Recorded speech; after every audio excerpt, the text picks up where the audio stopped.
Welcome to the crash course of JUnit. जी हाँ, इस वीडियो में हम लोग कवर करने वाले हैं जे यूनिट। अब जे यूनिट के दो इंपॉर्टेंट वर्जन्स हम लोग कवर करेंगे, जे यूनिट 4 एंड जे यूनिट 5। यही दोनों इंपॉर्टेंट वर्जन्स आपको आने भी चाहिए। बहुत सारे ऐसे लेगेसी प्रोजेक्ट्स हैं जिसमें अभी भी जे यूनिट 4 यूज़ हो रहा है, तो जे यूनिट 4 भी हम लोग डिटेल में कवर करेंगे। साथ ही साथ में हम अपग्रेड करके जे यूनिट 5 को कैसे अपने प्रोजेक्ट के अंदर यूज़ करना है ये भी सीखेंगे। मैं आपको प्रैक्टिकली सिखाऊंगा। प्रोजेक्ट बनाएंगे हम लोग मेवन का, उसके अंदर हम लोग इंडिविजुअल जे यूनिट की डिपेंडेंसीज को इंजेक्ट करेंगे एंड देन वहाँ पे कौन कौन से कॉमनली यूज एनोटेशंस हैं जे यूनिट 4 में।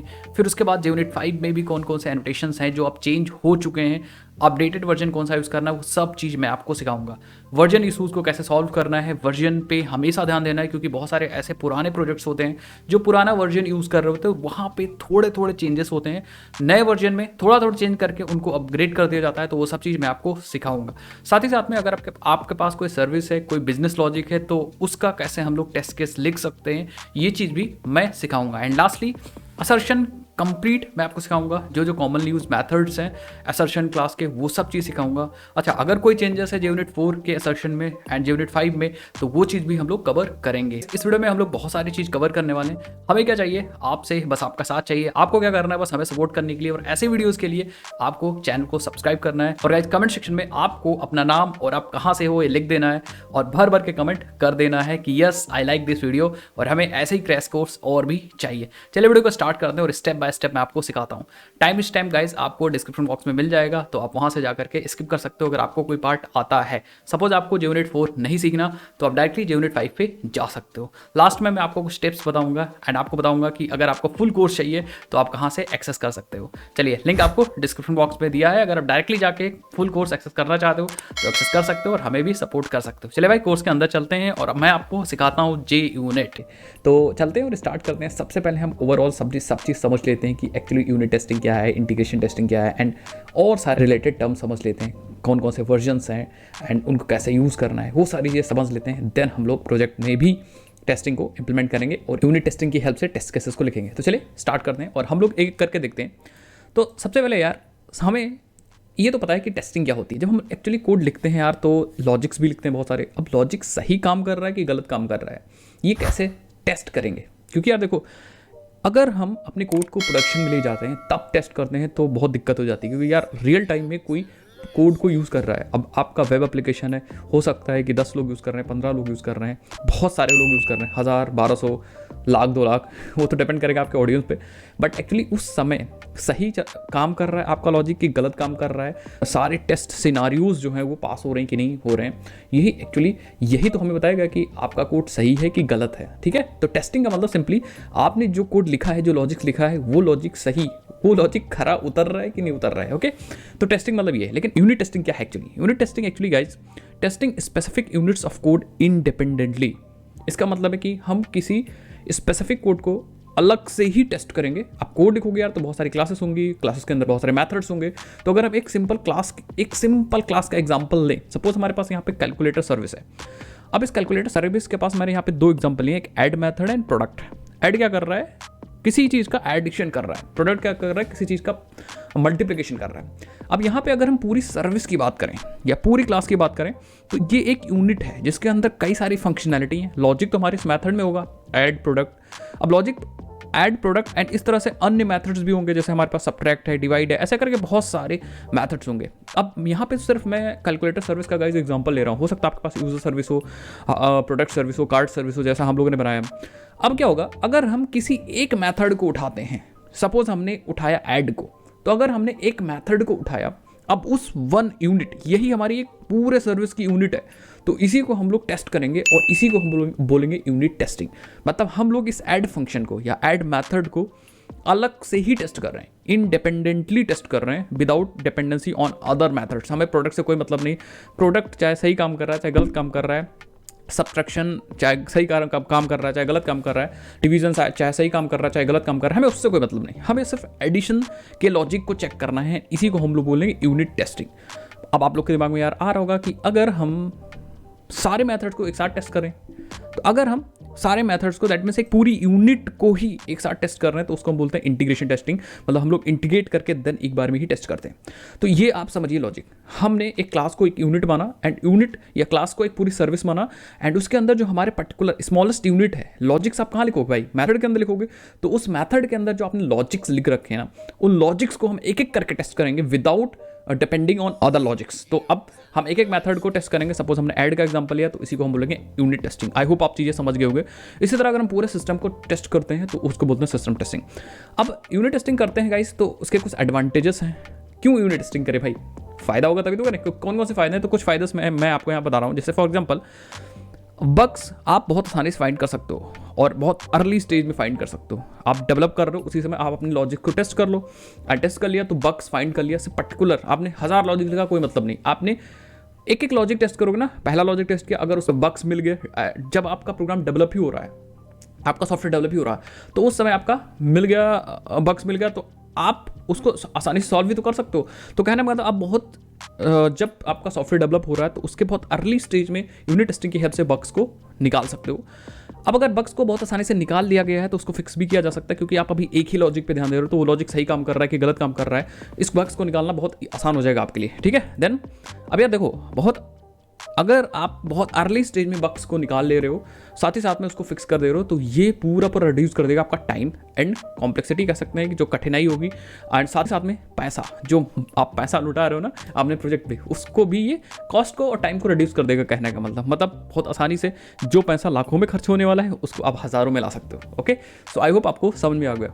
अब यार गाइस देखो, दिमाग में आ रहा होगा कि एक्चुअली हम कैसे अपने प्रोजेक्ट में यूनिट टेस्टिंग को परफॉर्म करेंगे। इंपॉर्टेंट बात है ना, यूनिट टेस्टिंग को कैसे परफॉर्म करेंगे, सबसे इंपॉर्टेंट चीज़ यही है।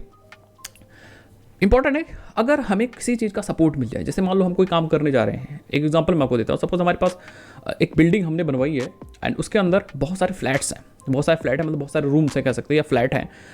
तो अब उस फ्लैट को एक साथ टेस्ट करना सिस्टम टेस्टिंग है या इंटीग्रेशन टेस्टिंग है, सारे फ्लैट्स को। बट अगर हम एक एक फ्लैट का एग्जाम्पल लें तो वो है एक यूनिट टेस्टिंग। हम एक यूनिट को एक बार में टेस्ट करेंगे।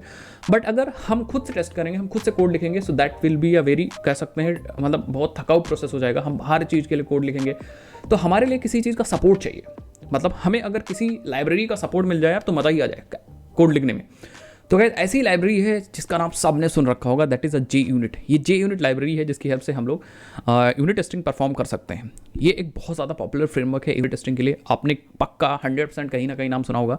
अगर आप कहीं इंटरव्यू में गए होगे तब भी आपने, सपोज आपने कोई इंटरव्यू दिया, उसमें आपने कोई प्रोजेक्ट बताया, तो इंटरव्यूअर सामने वाला ज़रूर पूछता है कि आपने टेस्ट केसेस लिखे हैं, यूनिट टेस्टिंग पढ़ी है, या फिर आपने किसी अपने फ्रेंड से, ये 100% है कि यूनिट टेस्टिंग या जे यूनिट का नाम सुना ही सुना होगा। तो ये एक फ्रेमवर्क है जिसकी हेल्प से हम लोग यूनिट टेस्टिंग करेंगे, एंड ये बहुत ज़्यादा पॉपुलर फ्रेमवर्क है जो इंडस्ट्री वगैरह में भी यूज़ होता है। ओके, अब यूनिट टेस्टिंग के 2 इंपॉर्टेंट वर्जन है। वर्जन तो ये देखो यार, 3 भी है एंड 4 भी है एंड 5 भी है, और भी वर्जन है, बट इंपॉर्टेंट वर्जन है 4 एंड 5।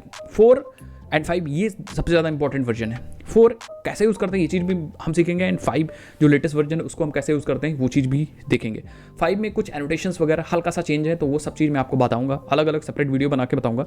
लेकिन बहुत बार आप जे यूनिट 4 के साथ भी काम कर रहे होगे एंड जे यूनिट 5 के साथ भी काम कर रहे होगे। अब कौन काम कर रहा होगा? देखो, जे यूनिट 4 थोड़ा सा पुराना हो चुका, बट एक्चुअली जो लेगेसी प्रोजेक्ट्स हैं, जो पहले से प्रोजेक्ट चल रहे हैं, और अगर आपको उन प्रोजेक्ट्स पे काम करने का मौका मिलता है यार, तो आपको मैक्सिमम चांसेस है कि आपको जे यूनिट 4 पे टेस्ट केसेस लिखने होंगे, एंड उस केस में आपको हल्का सा चेंजेस देखने को मिलेगा, एंड वहाँ पे आप कंफ्यूज ना हो, इसलिए हम थोड़ा सा पार्ट जे यूनिट 4 का भी कवर करेंगे। एंड अगर आपका कोई नया प्रोजेक्ट स्टार्ट हो रहा है, तो या आप खुद से स्टार्ट कर रहे हो, या अगर आप यूनिट टेस्टिंग की लाइब्रेरी अपग्रेड कर दे रहे हो 4 से 5, तो आपको जे यूनिट 5 पे टेस्ट केसेस लिखने को मिलेंगे। अब यहाँ पे हल्के से एनोटेशंस वगैरह चेंज हो जाएंगे, एंड थोड़े से कुछ एनोटेशंस चेंज हो जाएंगे, तो मैं उसकी भी बात करूँगा एक सेपरेट वीडियो में। सो आई होप आपको समझ में आ गया। सो जे यूनिट एक फ्रेमवर्क है जिसकी हेल्प से हम लोग यूनिट टेस्टिंग करते हैं। इसमें हम लोग 2 वर्जन्स कवर करेंगे, जे यूनिट 4 का बेसिक्स, एंड फिर जे यूनिट 5 कवर करेंगे। एंड साथ ही साथ में आपको ये अब क्वेश्चन आ रहा होगा भाई दिमाग में कि एक्चुअली जे यूनिट के बारे में तो हम लोग समझ लिया, बट ये मॉकेटो क्या है? मॉकेटो भी इंपॉर्टेंट है, बट अभी मैंने पूरे वीडियो में नाम नहीं लिया कि ये मॉकेटो क्या है। अब अगर बात करें मॉकेटो का गाइस, तो मॉकेटो एक्चुअली एक मॉकिंग फ्रेमवर्क है। मॉकिंग का मतलब कह सकते हो एक फेक चीज़ बनाना। अब इसका यूज़ कहाँ होता है? अब आप देखिए, इसका यूज़ ये होता है गाइस, सपोज आपने एक रेपोजिटरी बना रखी है जो डेटाबेस से इंटरेक्ट कर रही है। अब टेस्टिंग लेयर पे आपके पास डेटाबेस नहीं है, या फिर आप डेटाबेस नहीं यूज़ करना चाह रहे हो सिर्फ टेस्ट करने के लिए, एंड देन फिर भी आपको लॉजिक चेक करना है कि हमारा लॉजिक सही चल रहा है कि सही नहीं चल रहा है, तो उस केस में मॉकिंग फ्रेमवर्क, दैट मीन्स मॉकेटो हमारी हेल्प करेगा। वो एग्जैक्टली रिपोजिटरी की कॉपी बना के हमें देगा जिसकी हेल्प से हम लोग सर्विस टेस्ट कर पाएँ या वो ऑब्जेक्ट टेस्ट कर पाएँ जिसमें मॉकिंग हमारा डिपेंड कर रहा है। तो मॉकिंग का मतलब एक फेक चीज़ वो बना के देगा जो एक्चुअल चीज़ नहीं होगी बट एक्चुअली हमारा काम कर जाएगी। तो मॉक का मतलब ही होता है कि एक फेक चीज़ बनाना है। आई होप आपको समझ में आ गया होगा। अब गाइस बात करते हैं कि एक्चुअली हम लोग कैसे काम करेंगे। तो हम लोग एक सेपरेट प्रोजेक्ट बनाते हैं एंड देन उसमें यूनिट टेस्टिंग सीखते हैं, टेस्ट केसेस लिखना सीखते हैं एंड देन उसके बाद हम लोग मूव करेंगे अपने प्रोजेक्ट में। तो सबसे पहले हमें अलग से ही प्रोजेक्ट बना के हम लोग ये चीज़ करेंगे, ऐसा नहीं कि हम खिचड़ी पका दें उसी में, ठीक है। तो चलते हैं और हम लोग एक प्रोजेक्ट बनाते हैं, देन हम लोग देखते हैं कैसे लाइब्रेरीज के बारे में पहले समझते हैं, JUnit 4 एंड JUnit 5।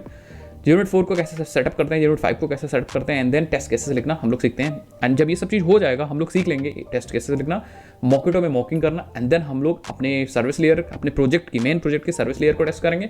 साथ ही साथ में हम अपने API layer, that means controller layer को भी टेस्ट करेंगे। टेस्ट केसेस उनके लिए भी लिखेंगे और उनको भी यूनिट टेस्ट की हेल्प से टेस्ट करेंगे। ऑलराइट गाइस, तो यार हम लोग यहाँ पे आ गए हैं अपने प्रोजेक्ट में इंटेलिजेंट आइडिया में और अब हम लोग सेटअप करते हैं यूनिट टेस्टिंग। यूनिट टेस्टिंग को सेटअप करने के लिए ऑलरेडी हमें एक प्रोजेक्ट चाहिए और यूनिट टेस्ट की, दैट मीन्स JUnit की लाइब्रेरी चाहिए।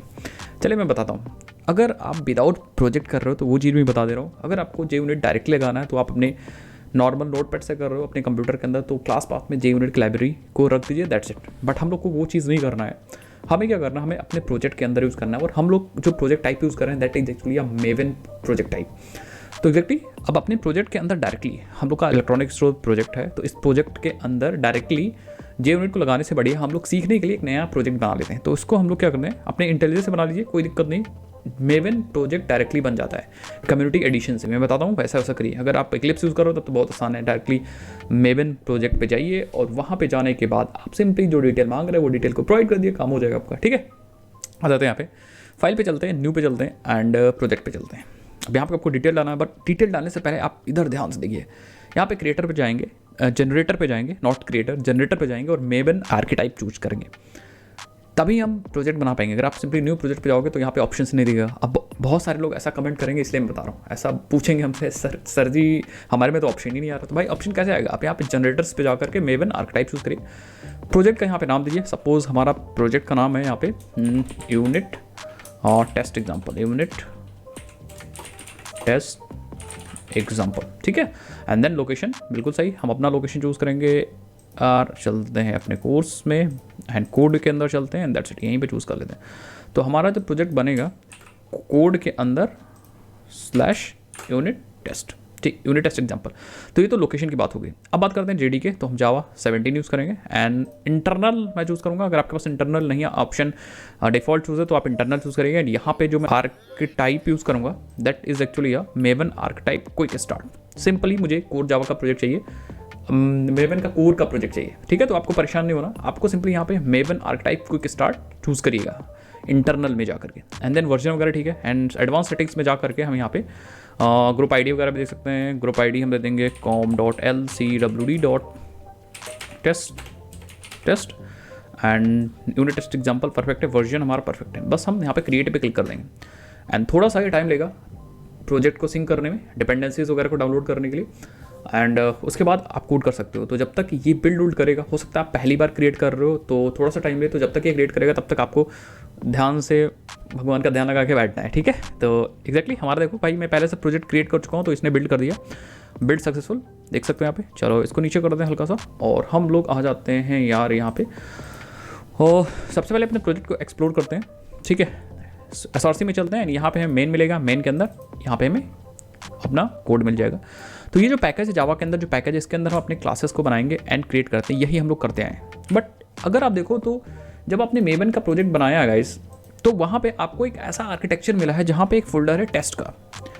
मेन जावा का कोड लिखने के लिए, हमारा जावा का कोड लिखने के लिए मेन वाला पैकेज है एंड इसी तरह एक फोल्डर है टेस्ट का जहाँ हम टेस्ट करेंगे। और अगर आप टेस्ट को ओपन करोगे तो एग्जैक्टली आपको वैसे ही com.lcwd.test एक पैकेज मिलेगा। उस पैकेज के अंदर एक ऐप टेस्ट नाम से फाइल मिलेगी। ऊपर आपको सिर्फ ऐप मिली थी और ऐप टेस्ट नाम से एक फाइल मिलेगी टेस्टिंग वाले पैकेज के अंदर। वाओ, अगर इसको ओपन करोगे तो आप देखोगे यहाँ पे क्लास है ऐप टेस्ट। इसको कमेंट को थोड़ा सा मैं हटा दे रहा हूँ जिससे आपको समझ में आएगा। ऐप टेस्ट नाम से क्लास, सारे कमेंट को हटा देता हूँ एंड ये क्लास एक्सटेंड कर रही है टेस्ट केस को। टेस्ट टेस्टिंग की फंक्शनैलिटी को प्राप्त करने के लिए। तो टेस्ट केस को अगर क्लास को देखोगे तो आप इसके बारे में डॉक्यूमेंटेशन बिल्कुल पढ़ सकते हो। A test case defines a fixture and run multiple test. तो कहने का मतलब टेस्ट की जितनी फंक्शनैलिटी वहाँ से ये उठा रहा था। बट गुड न्यूज़ ये है कि जो आप लेटेस्ट वर्जन यूज़ करोगे ये काम नहीं करना आपको, ठीक है। ये पुराना वर्जन है। थोड़ा टेस्टिंग की बात करते हैं यार। एक स्ट्रक्चर तो हमें समझ में आ गया कि टेस्टिंग हमें सारी यहीं पे लिखनी है, और एक्जैक्टली वैसे ही पैकेज बना के जैसे हम लोगों ने अपने कोड को अरेंज किया था वैसे ही हमें पैकेज बना के यहाँ पे अपने टेस्ट केसेस को भी अरेंज करना है। तो ये चीज़ तो हमें समझ में आ गया। चलो अब बात करते हैं डिपेंडेंसीज। डिपेंडेंसीज कहाँ पे होती है भाई? मेवन प्रोजेक्ट के अंदर सबको पता है डिपेंडेंसीज pom.xml में होती है, और नहीं पता तो मैं बता दे रहा हूँ। जितनी डिपेंडेंसीज आप लगाते हो सारी लगाते हो pom.xml के अंदर। कहने का मतलब यहाँ पे आप बताते हो, डाउनलोड होकर जाती तो यहाँ पे एक्सटर्नल लाइब्रेरीज में आप देख सकते हो सारी डिपेंडेंसीज, ठीक है। तो यहाँ पे अगर देखें गाइस तो हमारे पास बाय डिफॉल्ट एक डिपेंडेंसी अपने आप से लगी हुई है, दैट इज अ JUnit। इसी JUnit की हम लोग बात कर रहे थे अगर आपको याद तो आप खुद सोचो यार कि मेवन का जब आपने प्रोजेक्ट बनाया तो आपको यहाँ पे डिपेंडेंसी मिल गई है, ऑलरेडी डिपेंडेंसी मिल गई, आपको कुछ करने की जरूरत नहीं है, ठीक है। लेकिन सबसे बड़ी इंपॉर्टेंट चीज़ है कि 3.8.1 वाली डिपेंडेंसी मिली है। दैट मीन्स थोड़ी सी पुरानी डिपेंडेंसी मिली है और हम लोग को यूज़ करना है 4 और 5। हालांकि अब 3.8 हो मुश्किल से ही किसी प्रोजेक्ट में हो सकता है यूज़ होता हो, पुरानी डिपेंडेंसी है। मैक्सिमम ज़्यादातर 4 सबसे ज़्यादा यूज़ होता है, ठीक है। तो यहाँ 3.8.1 डिपेंडेंसी मिली है, हम इसको अपडेट करेंगे, ठीक है। आप देखते हो the version of dependency example 3.2 maven 2 can be specified with range of, ऐसा करके हम स्पेसिफाई कर सकते हैं। चलो भाई बहुत बढ़िया चीज़ है। डिपेंडेंसी नहीं होती तो लगा भी सकते थे, जो काम इसने ऑटोमेटिक कर दिया वो काम हम लोग मैनुअल भी कर सकते थे गाइस, ठीक है। तो एक्जैक्टली हम लोग क्या करते हैं, हम लोग आ जाते हैं इंटरनेट पे। यहाँ पे हमने इंटरनेट ओपन कर लिया है, गेस्ट मोड पे चलते हैं और यहाँ पे एग्जैक्टली हम लोग सर्च कर लेते हैं JUnit 4 Maven। बस आपको JUnit 4 Maven सर्च करना है। सबसे पहला जो लिंक ओपन होगा एग्जैक्टली उस लिंक को ओपन कर लीजिएगा आप लोग, ठीक है। JUnit 4.12 Maven रेपोजिटरी क्लिक कर लेंगे भाई, ठीक है। आप देखोगे तो यहाँ पे आपको JUnit 4.12 दिखेगी, ठीक है। आई थिंक हाँ एग्जैक्टली ये वाली डिपेंडेंसी में लगानी है JUnit 4.12। आप यहाँ देखो JUnit 4.12। तो बस हमें इसे वर्जन चेंज करना था, तो हम वर्जन को क्या करते हैं 4.12 कर देते हैं, दैट्स इट। और अब हम अपने प्रोजेक्ट को रीलोड कर लेंगे। इससे फ़ायदा ये होगा गाइस कि अब हमारी डिपेंडेंसी अपडेट हो चुकी है JUnit, दैट मीन्स अब हम JUnit 4 के फीचर्स को यूज़ कर सकते हैं, ठीक है। JUnit 4 के फीचर्स को यूज़ कर सकते हैं, ठीक है। अगर इसकी डिपेंडेंसी आपको देखनी है तो आप एक्सटर्नल लाइब्रेरीज को क्लिक कर लीजिए एंड Maven में आप देखोगे तो यहाँ पे JUnit 4.12 वाली डिपेंडेंसी आ चुकी है। और अगर आप यहाँ पे पुरानी वर्जन लगा दोगे तो आपकी डिपेंडेंसी अपडेट हो जाएगी। तो उस हिसाब से आप डिपेंडेंसी यहाँ से चेंज कर सकते हो। मैंने यहाँ पे 3.18 किया और आप देखोगे JUnit 3.18 की डिपेंडेंसी अपने आप से आ गई। तो डिपेंड करता है गाइस कि आप कौन सा वर्जन यूज़ करना चाह रहे हो, बट हम लोग 4.12 यूज़ करना चाहते हैं, ठीक है। एंड रिफ्रेश 4.12 के बारे में थोड़ा सा पढ़ लेते हैं, देन हम लोग बात करेंगे कैसे हम लोग JUnit 5 यूज़ करेंगे। JUnit 5 में कुछ कंपोनेंट्स अलग हैं तो उनकी डिपेंडेंसी थोड़ा सा डिफरेंट होगी, उन कंपोनेंट्स की डिपेंडेंसी लगानी पड़ेगी, तो उसका सेटअप हल्का सा अलग है। बट उससे पहले JUnit 5 के चीज़ों या JUnit 5 पे आगे मूव करने से पहले हम लोग JUnit 4 के बारे में थोड़ा सा पढ़ लेते हैं एंड टेस्ट केसेस लिखना हम लोग देख लेते हैं कि एक्चुअली टेस्ट केसेस कैसे लिखेंगे। तो यार हमने यहाँ पे सेटअप कर लिया JUnit 4। अब बात आती है कि टेस्ट केसेस को लिखेंगे कैसे, और टेस्ट केसेस लिखने से पहले ऑब्वियसली बात हमें लॉजिक लिखना पड़ेगा, तो लॉजिक लिखेंगे, लेकिन टेस्ट केसेस लिखेंगे कैसे और इस वाले फोल्डर को कैसे यूटिलाइज करेंगे। आपने बहुत बार देखा होगा, लेकिन बहुत बार आपने नोटिस किया होगा कि ये चीज़ें लोग इग्नोर कर देते हैं। बट जितना कोड लॉजिक लिखना इंपॉर्टेंट है उतना ही ये भी टेस्ट करना इंपॉर्टेंट है कि वो लॉजिक सही काम कर रहा है कि नहीं सही काम कर रहा है। और ये किसकी हेल्प से होता है? ये होता है हमारा टेस्टिंग की हेल्प से। तो चलते हैं, इस क्लास को अभी छेड़छाड़ नहीं करते हैं, इसको कैसे हमें चेंज करना है JUnit 4 के अकॉर्डिंग वो भी हम लोग देखेंगे। लेकिन सबसे पहले हम यहाँ पे आते हैं और एक पैकेज बनाते हैं जहाँ पे कुछ लॉजिक लिख लेते हैं। तो हम पैकेज पे आएंगे एंड बना लेते हैं इसका लॉजिक नाम से एक पैकेज बना लेते हैं, या सर्विसेज नाम से पैकेज बनाते हैं। यार इसको रिफैक्टर कर लेते हैं, सर्विसेज, ठीक है। एंड राइट क्लिक करते हैं और यहाँ पे एक बना लेते हैं calculator service, class calculator service. And इसके अंदर कुछ मेथड्स बनाएंगे, वही मेथड्स बनाएंगे जो अभी साथ हम लोग सीखे थे, ऐड, प्रोडक्ट, सबट्रैक्ट, डिवाइड, कैसे भी आप बना सकते हो, कोई दिक्कत नहीं। बट हम अभी बनाएंगे पब्लिक स्टैटिक और रिटर्न करेंगे इंटीजर, और ऐड नाम से एक मेथड बनाएंगे, ठीक है। ऐड टू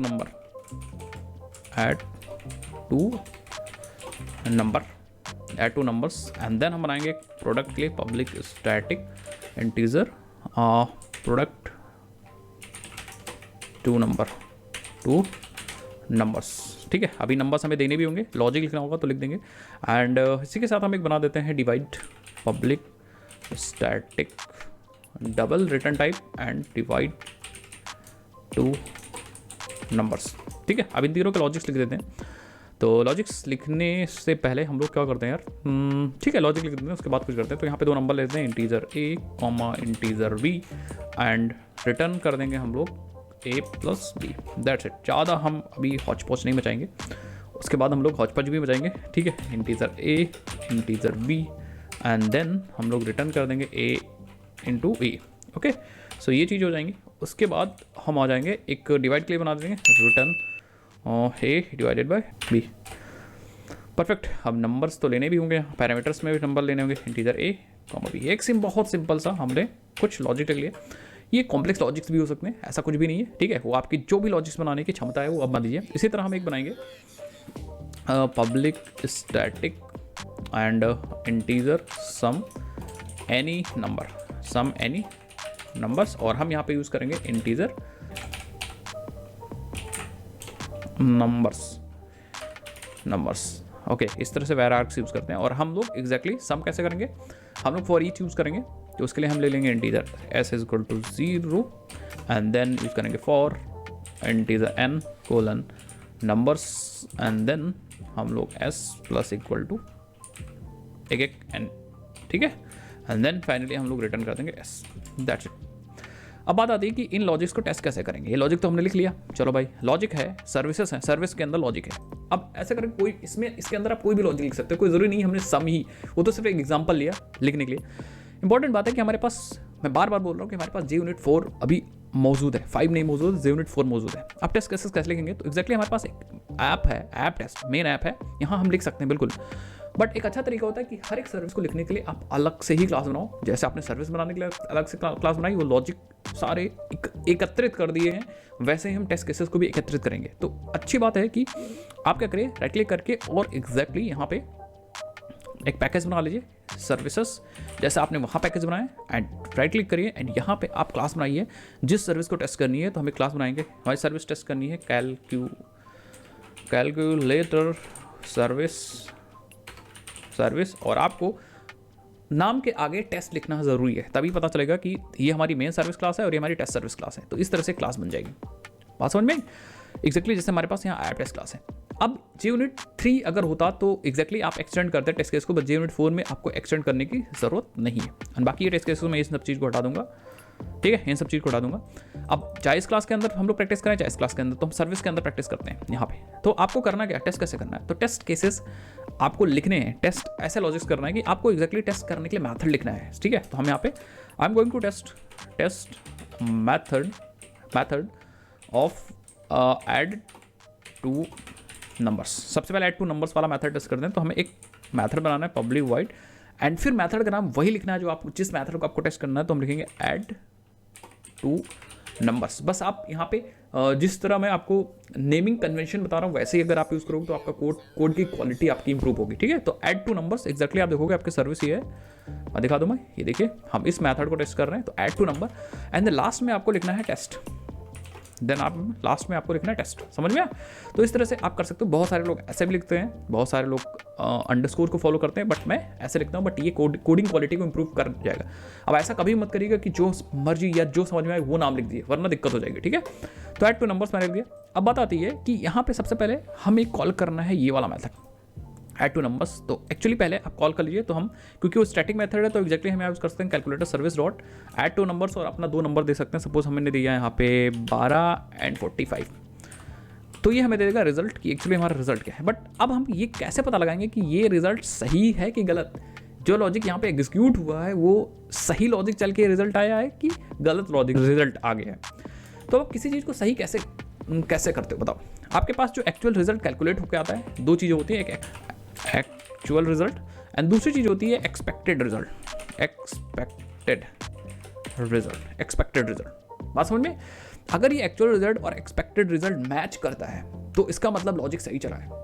अब हमें ये जो ऐड टू नंबर्स वाले मेथड ने जो हमें रिजल्ट दिया है, प्रदान किया है, वो रिजल्ट सही है, इस चीज़ को मैच करना पड़ेगा एक्सपेक्टेड रिजल्ट। क्या हम एक्सपेक्ट कर रहे थे, सपोज आपने 2 समोसा मांगा तो आपको 2 समोसा मिला, तो 2 ही तो आप एक्सपेक्ट कर रहे थे। तो अगर आपने जितना मांगा और आपको जितना चाहिए वो दोनों मैच कर गया, दैट मीन्स कि दैट मीन्स क्या, आपका रिजल्ट सही है, लॉजिक सही काम कर रहा है। तो यहाँ एक्चुअल रिजल्ट और एक्सपेक्टेड रिजल्ट मैच करना चाहिए। तो आप कैसे चेक करेंगे इसको चेक करने के लिए, ये एक्सपेक्टेशन चेक करने के लिए हमारे पास एक क्लास है असल्ट, ठीक है। तो हम लिखेंगे यहाँ, जैसे आप लिखोगे यहाँ असल्ट org.junit क्लास है, उसके अंदर बहुत सारे मेथड हैं। देखो असल्ट इक्वल्स बराबर चेक करने के लिए, एंड इस तरह बहुत सारे मेथड है। असल्ट इक्वल्स या असल्ट एरे इक्वल्स एरे को चेक करने के लिए बराबर है कि नहीं, या एक्सपेक्टेड रिजल्ट एक्चुअल रिजल्ट को मैच करने के लिए। इसी तरह असल्ट फॉल्स है, फॉल्स वैल्यू को असल्ट करने के लिए, ठीक है। तो इस तरह से असल्ट क्लास बहुत सारी चीज़ों को चेक करने के लिए हमारी हेल्प करेगी। तो हम अभी यूज़ करेंगे यहाँ पे असल्ट इक्वल्स,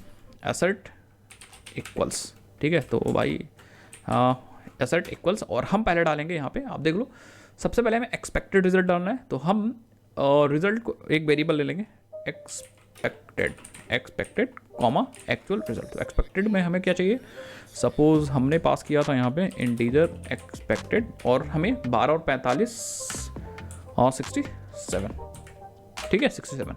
या सपोज हम ले लेते हैं एक्सपेक्टेड मुझे चाहिए 50 था, मैं जानबूझ के मैंने गलत ले लिया। अब ये असर्ट बताएगा कि एग्जैक्टली ये चीज़ और ये चीज़ मैच कर रही कि नहीं, ट्रू फॉल्स। अब ट्रू फॉल्स रिटर्न नहीं करेगा, बट ये हमें असर्ट करके बताएगा, ठीक है। एक्सपेक्टेड और एक्चुअल रिजल्ट को बताएगा, उस हिसाब से हमारा ये टेस्ट केस पास होगा। अगर ये असर्ट नहीं कर पाएगा इक्वल्स, तो ये हमारा टेस्ट केस फेल हो जाएगा। तो इस हिसाब से हम लोग करेंगे। बट ये एग्जीक्यूट कैसे होगा, अगर मैं राइट क्लिक करूँ तो एग्जीक्यूट नहीं हो रहा। तो एग्जीक्यूट करने के लिए हमें यहाँ पे एक एनोटेशन यूज़ करना पड़ेगा हर एक मेथड में, and that is actually annotation जो JUnit से आ रहा है, टेस्ट।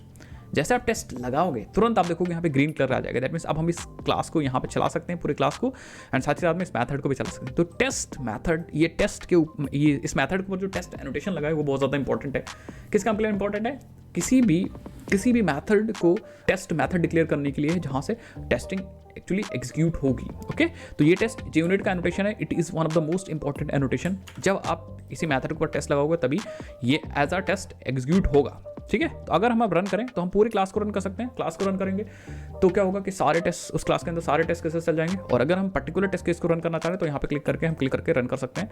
बिल्कुल, आप अगर आईडी दूसरी यूज़ कर रहे हो तब भी कोई दिक्कत नहीं, उसमें भी आप ऐसे ही कर सकते हो। जैसे फॉर एग्जाम्पल अगर आप यूज़ करो iClips, तो राइट क्लिक करके आप क्लिप्स पे प्रोजेक्ट पर राइट क्लिक करें, रन एज पे जाओ और रन एज JUnit टेस्ट आ जाएगा, उस पर क्लिक कर दो, ठीक है। तो अभी बता रहे हैं कि हमारा मॉड्यूल सपोर्टेड नहीं, तो हम अपने pom.xml को अपडेट करेंगे, ठीक है। तो हम pom.xml को ओपन कर लेते हैं, एंड यहाँ पे मॉड्यूल हम लोग 17 डालेंगे। तो यहाँ पे ऑप्शन देखो, update pom.xml and reload the project, ये है ना। तो हम पे क्लिक करेंगे एंड देखोगे यहाँ पे प्रॉपर्टीज़ में कंपाइलर का सोर्स हम 17 कर देंगे और टारगेट भी 17 कर देंगे, ठीक है, एंड प्रोजेक्ट को रीबिल्ड कर देंगे।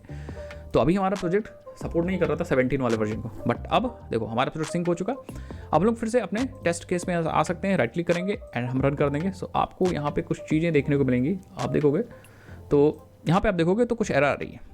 एरर एक्चुअली अगर राइट साइड में देखो, लेफ्ट डाउन में देखोगे तो यहाँ पे एक येलो कलर का आ रहा है और आपका क्लास लिखा है, देन उसके अंदर मेथड लिखा है ऐड टू नंबर टेस्ट।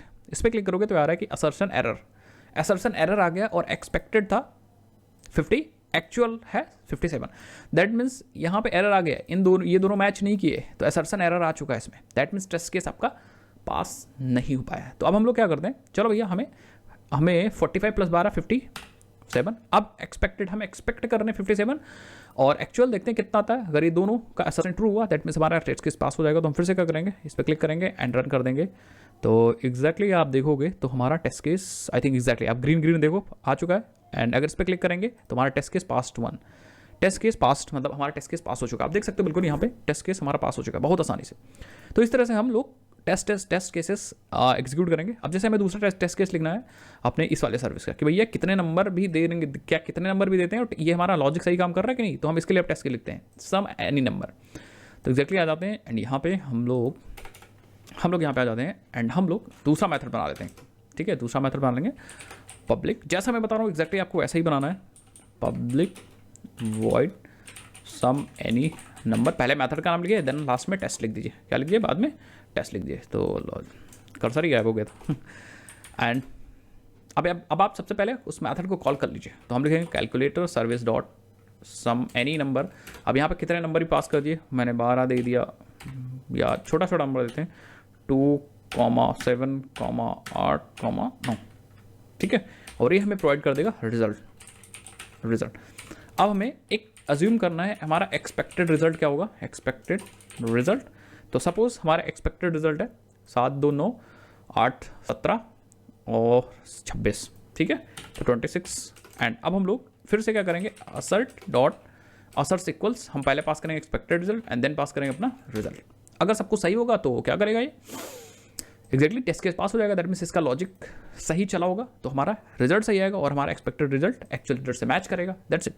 अब एक्चुअली इसको भी टेस्ट मेथड डिक्लेयर करने के लिए हम यूज़ करेंगे JUnit का टेस्ट। एंड अब हम लोग क्या कर सकते हैं, इंडिविजुअल मेथड्स को रन कर सकते हैं। आप देखोगे टेस्ट केस हमारा पास हो चुका है, sum any number test case pass हो चुका है। और अगर हमें सारे इस क्लास के सारे यूनिट टेस्ट को रन कर देने तो हम लोग क्लास पे ही आएंगे और टेस्ट को रन कर देंगे। तो आप देखोगे हमारे दोनों टेस्ट केस पास हो चुके हैं, ठीक है, ये देखो ये वाला भी और ये वाला भी पास हो चुका है।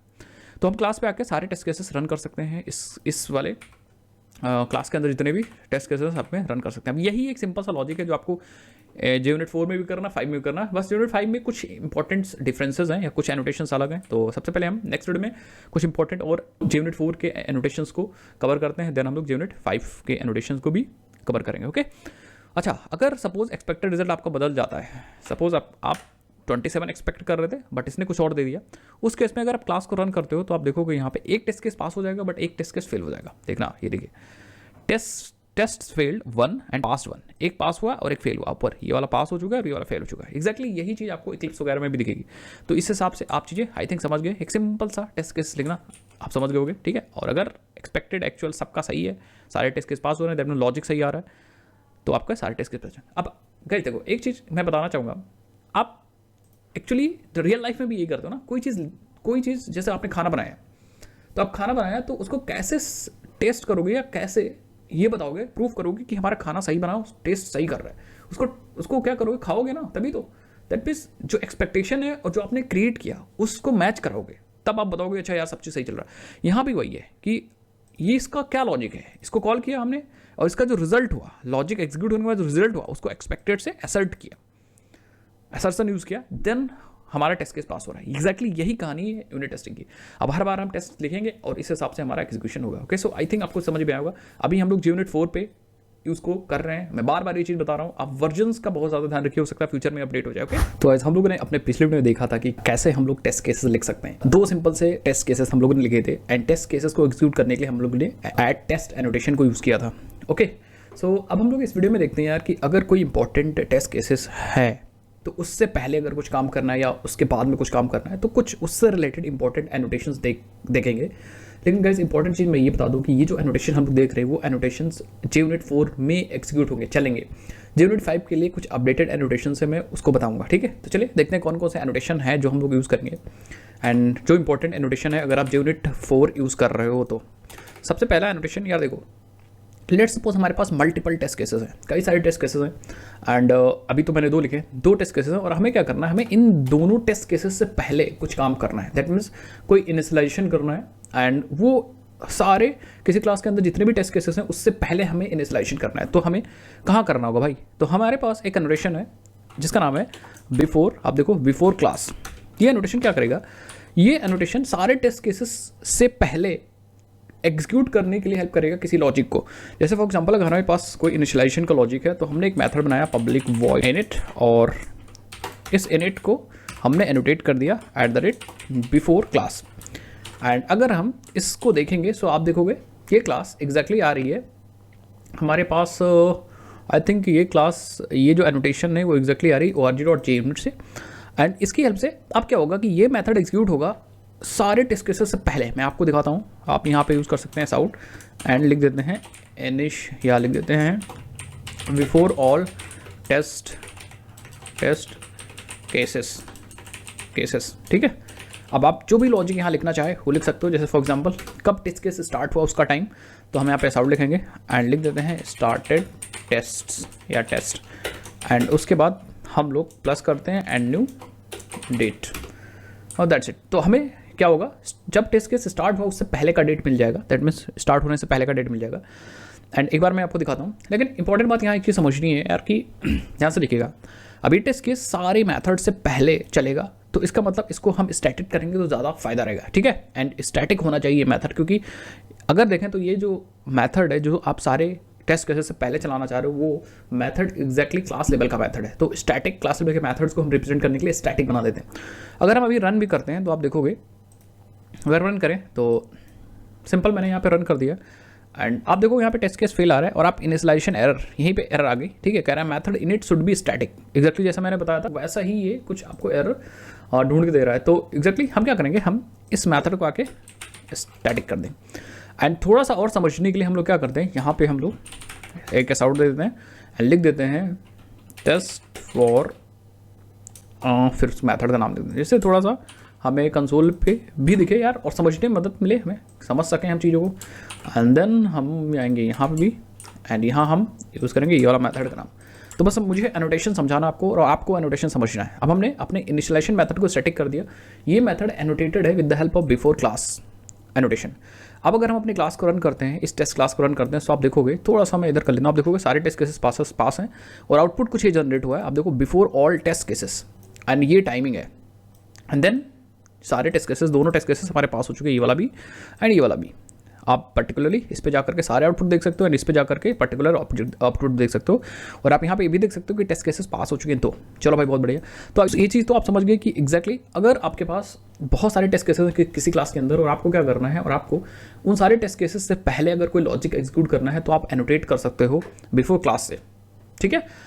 अब अगर बिफोर क्लास से एनोटेट कर सकते हो तो अगर सपोज आपने यहाँ पे कोई इनिशियलाइजेशन किया, कोई आपने कनेक्शन ओपन किया, कोई कनेक्शन ओपन किया या आपने कोई फाइल ओपन की, अब आपको क्लोज भी तो करना है, सारे टेस्ट केसेस एग्जीक्यूट हो जाएंगे, उसके बाद आपको कुछ क्लोज भी करना है सारी फाइल को, कनेक्शन को। दैट मीन्स आपको डिस्ट्रॉय का कोड भी चाहिए, क्लीनअप का कोड चाहिए।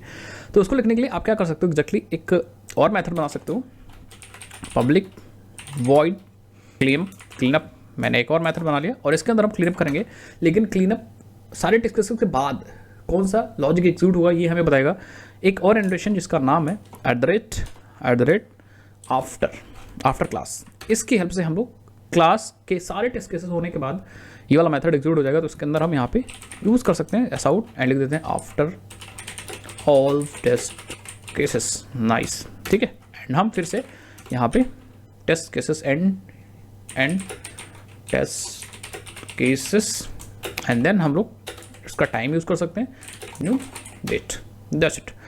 आई होप आपको समझ में आएगा, ठीक है। अब अगर एक बार हम लोग रन करें, सो एग्जैक्टली हम अपने टेस्ट केस को रन करते हैं, पूरी क्लास को रन कर दिया मैंने एंड आप देखो यहाँ पे भी method cleanup should be static. तो ये मेथड स्टैटिक होना चाहिए क्योंकि सारे टेस्ट केसेस के बाद एग्जीक्यूट हो रहा है, जिस तरह इनिट था जो टेस्ट केसेस से पहले एग्जीक्यूट हो रहा था। तो हम इसको भी क्या कर देंगे, स्टैटिक कर देंगे, क्योंकि this method suppose to be of class level, वो क्लास लेवल का होना चाहिए। तो ऑब्वियस बात ये चीज़ याद रखिएगा, आफ्टर क्लास से जो मेथड एनोटेटेड है वो स्टैटिक होना चाहिए और बिफोर क्लास से जो मेथड एनोटेटेड है वो स्टैटिक होना चाहिए। तो और दोनों का लॉजिक वही है, ये चलेगा before all test cases and ये चलेगा आफ्टर ऑल टेस्ट केसेस, ये चलेगा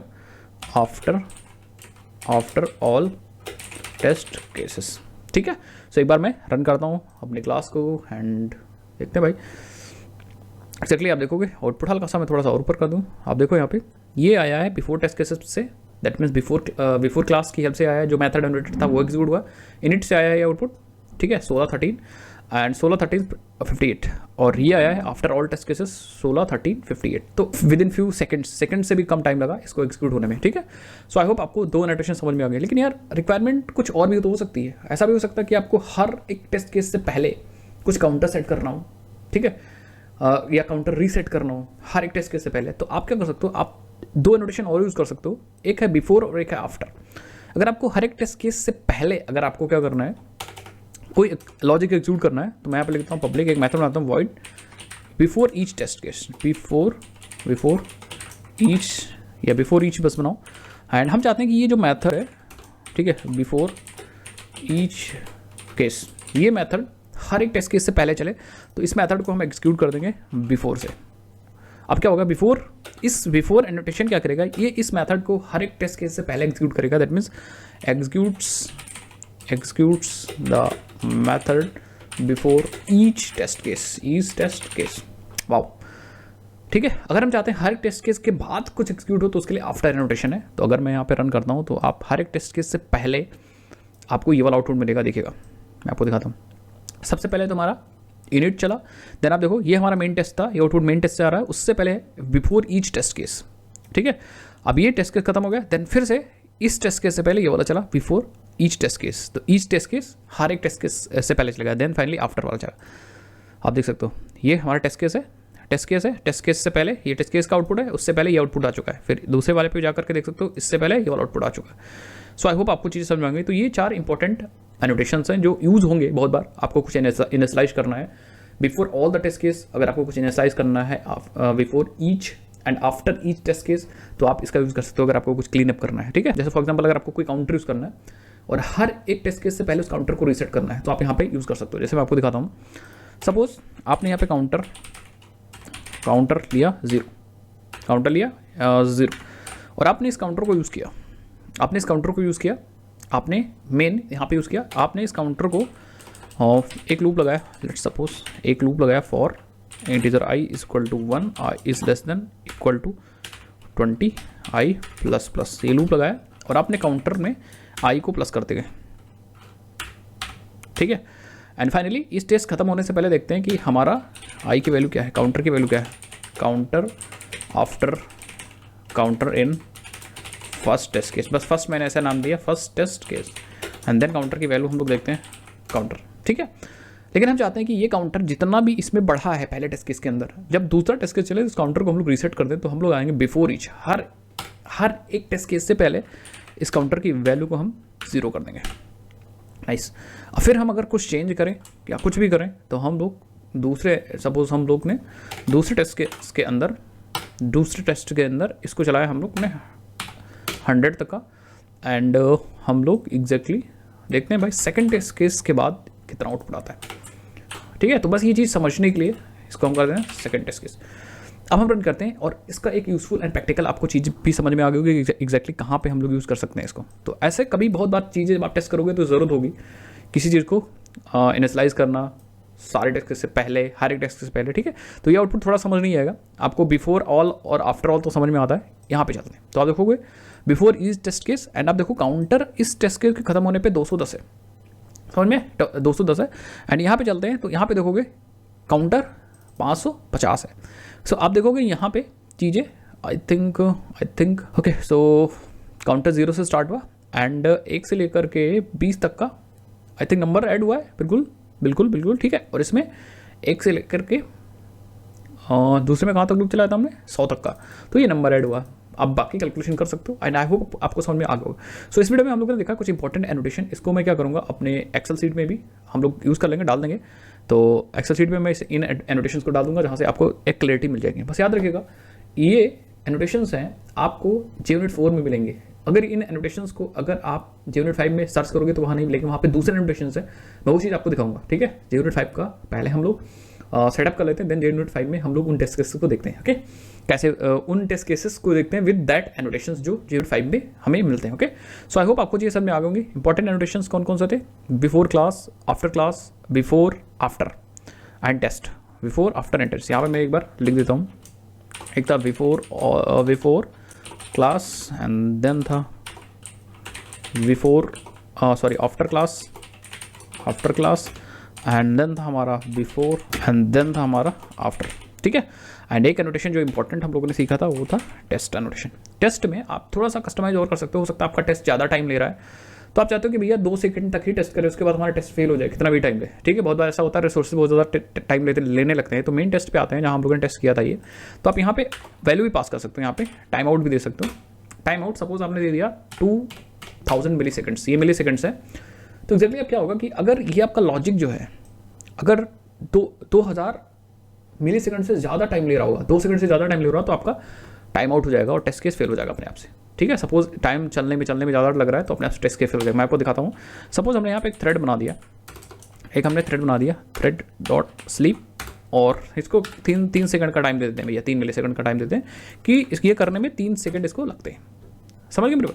और ऑब्वियसली बात हमने इसको टाइम दे रखा है 2000 मिली सेकंड, उसको मैंने दिया 3000 मिली सेकंड। मतलब इस चीज़ को एक्सिक्यूट करने में, इस लॉजिक को एक्सिक्यूट करने में 3 से ज़्यादा मिली सेकंड है। 3 सेकंड तक तो वो स्लीप ही करेगा, उससे ज़्यादा जितना काम करेगा, बट हमारा टाइम आउट है 2 ही मिली सेकंड। तो ये टेस्ट केस हमारे अकॉर्डिंग फेल होना चाहिए। लेट्स सी, हम रन करते हैं एंड सो आप देखो हमारा ऐड टू मेथड फेल हो गया। आप देखो टेस्ट टाइम्ड आउट एक्सेप्शन, हमारा टाइम आउट हो चुका है, टाइम्ड आउट आफ्टर 2 मिली सेकेंड्स, 2000 मिली सेकेंड मतलब 2 सेकेंड्स। सो इस तरह से आप प्रॉपर्टीज़ भी यूज़ कर सकते हैं। सो आई होप आपको एक बेसिक समझ में आ गया होगा कि यूनिट टेस्टिंग कैसे करते हैं। तो यार अभी तक हम लोगों ने जे यूनिट 4 के बारे में पढ़ा था, पुराना वर्जन एंड जो लेटेस्ट नया वर्जन है, लेटेस्ट तो नहीं कहूँगा, हो सकता है आप कब वीडियो देख रहे हो नया वर्जन आ जाए, बट अब हम लोग इस वीडियो में देखते हैं जे यूनिट 5 के बारे में, कौन कौन से ब्रेकिंग चेंजेस हैं, थोड़ा सा इसके बारे में समझते हैं, कौन कौन से एनोटेशंस लाए गए हैं जे यूनिट 5 में।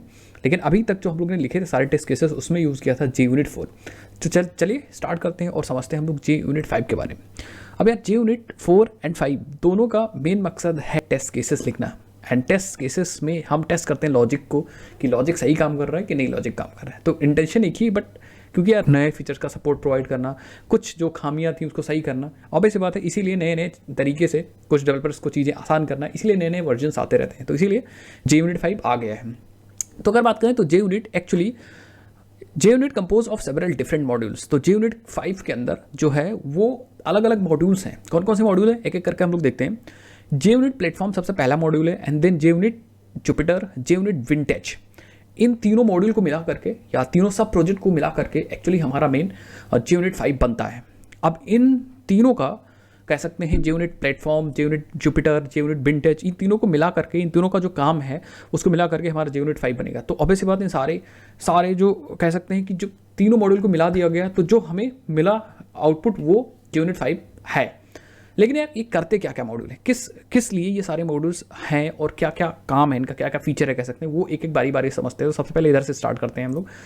अगर हम बात करें जे यूनिट विंटेज की, अब क्योंकि ये जे यूनिट 5 जो है वो नया वर्जन है, तो ऑब्वियस बात बैकवर्ड कंपेटेबिलिटी होनी चाहिए। तो जे यूनिट विंटेज क्या करता है, ये प्रोवाइड करता है support for J unit 3 and 4। ये वाला module is totally responsible for provide the backward compatibility, क्योंकि हो सकता है यार बहुत सारे ऐसी चीज़ें हैं जो आप पुराने वर्जन्स पे लिख चुके हो और फिर भी आप मूव करना चाह रहे हो नए वर्जन पे, तो उसका सपोर्ट ये प्रोवाइड करेगा। कोई दिक्कत वाली बात नहीं, जो आप टेस्ट केसेस 4 में लिखोगे जे यूनिट विंटेज की हेल्प से उसको आप सपोर्ट कर पाओगे अपने जे यूनिट 5 के अंदर। ओके, सो अब हम बात करें जे यूनिट जुपिटर के बारे में।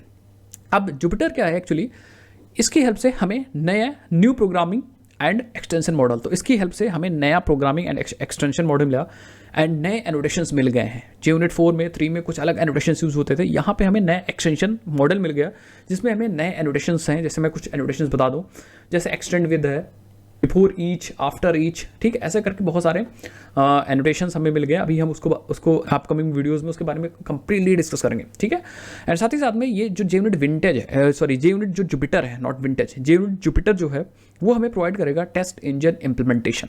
इसकी हेल्प से हमारे टेस्ट केसेस एग्जीक्यूट होंगे, बट ये प्रोवाइड कर रहा है इम्प्लीमेंटेशन मतलब ये एक्चुअली करेगा होगा, ठीक है। तो एक्चुअली अगर हम बात करें कि जे यूनिट जुपिटर क्या है, तो अगर मोटा मोटा समझो तो इसकी हेल्प से हमें प्रोग्रामिंग एक्सटेंशन या new programming model and extension model मिल रहा है। इसकी हेल्प से अनेक तरीके के नए हमें एनोटेशंस मिल जाएंगे एंड साथ ही साथ में ये टेस्ट इंजन इम्प्लीमेंटेशन प्रोवाइड करेगा, जिसकी हेल्प से हमारे टेस्ट केसेस एग्जीक्यूट होंगे, जो हम लोग टेस्ट लिखेंगे वो एग्जीक्यूट होंगे। लेकिन भाई फिर टेस्ट इंजन एपीआई तो मेन इंपॉर्टेंट कंपोनेंट है जो कि हम लास्ट में डिस्कस कर रहे हैं, दैट इज एक्चुअली और जे यूनिट प्लेटफॉर्म। ये एक्चुअली हमारा टेस्ट इंजन एपीआई प्रोवाइड करता है, API and then Jupiter implementation, API implementation, इसे याद रखिएगा। तो सारे इंपोर्ट्स वगैरह हमारे इससे आएंगे, ठीक है, जे यूनिट एपीआई यहाँ से, बट काम एक्चुअली जुपिटर कर रहा होगा, ठीक है। तो ये रिस्पॉन्सिबल होगा for launching the testing framework on JVM. तो यही रिस्पॉन्सिबल होगा अगर कोई जेवीएम पे हमें टेस्ट फ्रेमवर्क, कोई टेस्टिंग फ्रेमवर्क है, तो ये रिस्पॉन्सिबल होता है कि लॉन्च करे उस टेस्टिंग फ्रेमवर्क को जेवीएम के ऊपर, एंड ये प्रोवाइड करता है टेस्टिंग इंजन।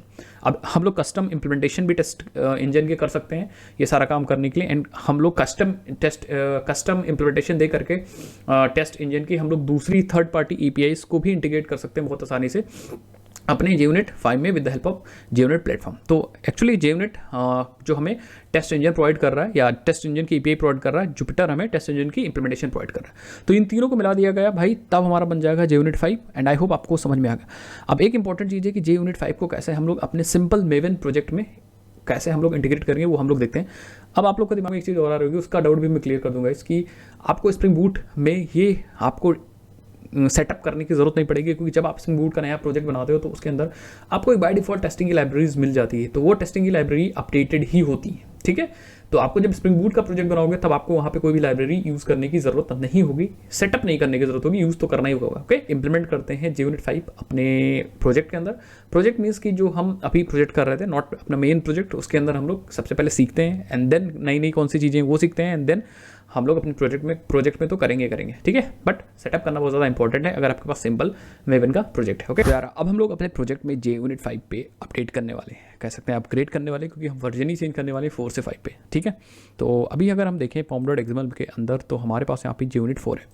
अब 5 को कैसे अपने प्रोजेक्ट में यूज़ करेंगे, कैसे लगाएंगे, ठीक है, बहुत सिंपल सी बात है। सबसे पहले तो 4 हटाना पड़ेगा, पहला स्टेप यही है कि हम क्या करेंगे, JUnit 4 को हटा देंगे, ठीक है। तो एग्जैक्टली इस डिपेंडेंसी को कमेंट आउट कर दीजिए, क्योंकि प्रोजेक्ट आपको मिले तो आपके पास कोई दिक्कत ना हो भाई, ये कमेंट आउट रहे। आप अगर यूज़ करना चाहो तो उसको अनकमेंट कर लो, ठीक है। अब जैसे बिल्ड आप करोगे तो आप देखोगे आपको एरर्स मिलने लगेंगे, देखो ये क्लासेस नहीं मिल रही हैं, ठीक है, बिल्कुल सही है, हमारे अकॉर्डिंग है, ठीक है, सब चीज़ हमारे अकॉर्डिंग है। चलो भाई बहुत बढ़िया। अब हम JUnit 5 कैसे करेंगे, कैसे लाएंगे, तो अगर हम यहाँ पे आते हैं गूगल पे, let's go to the Google एंड यहाँ सर्च करते हैं JUnit Maven, तो हमें देखते हैं भाई क्या मिलता है एंड रेपोजिटरी मिलेगी, ऑब्वियसली बात मेवन रेपोजिटरी JUnit आ जाते हैं एंड यहाँ पे आपको एक बहुत बढ़िया चीज़ देखने को मिलेगी, 4 तक की रेपोजिटरी तो आपको मिल रही है। इवन यहाँ पे देख सकते हो रेड भी बहुत सारी वल्नरेबिलिटी भी दिखा रहा है, ठीक है, कोई दिक्कत नहीं।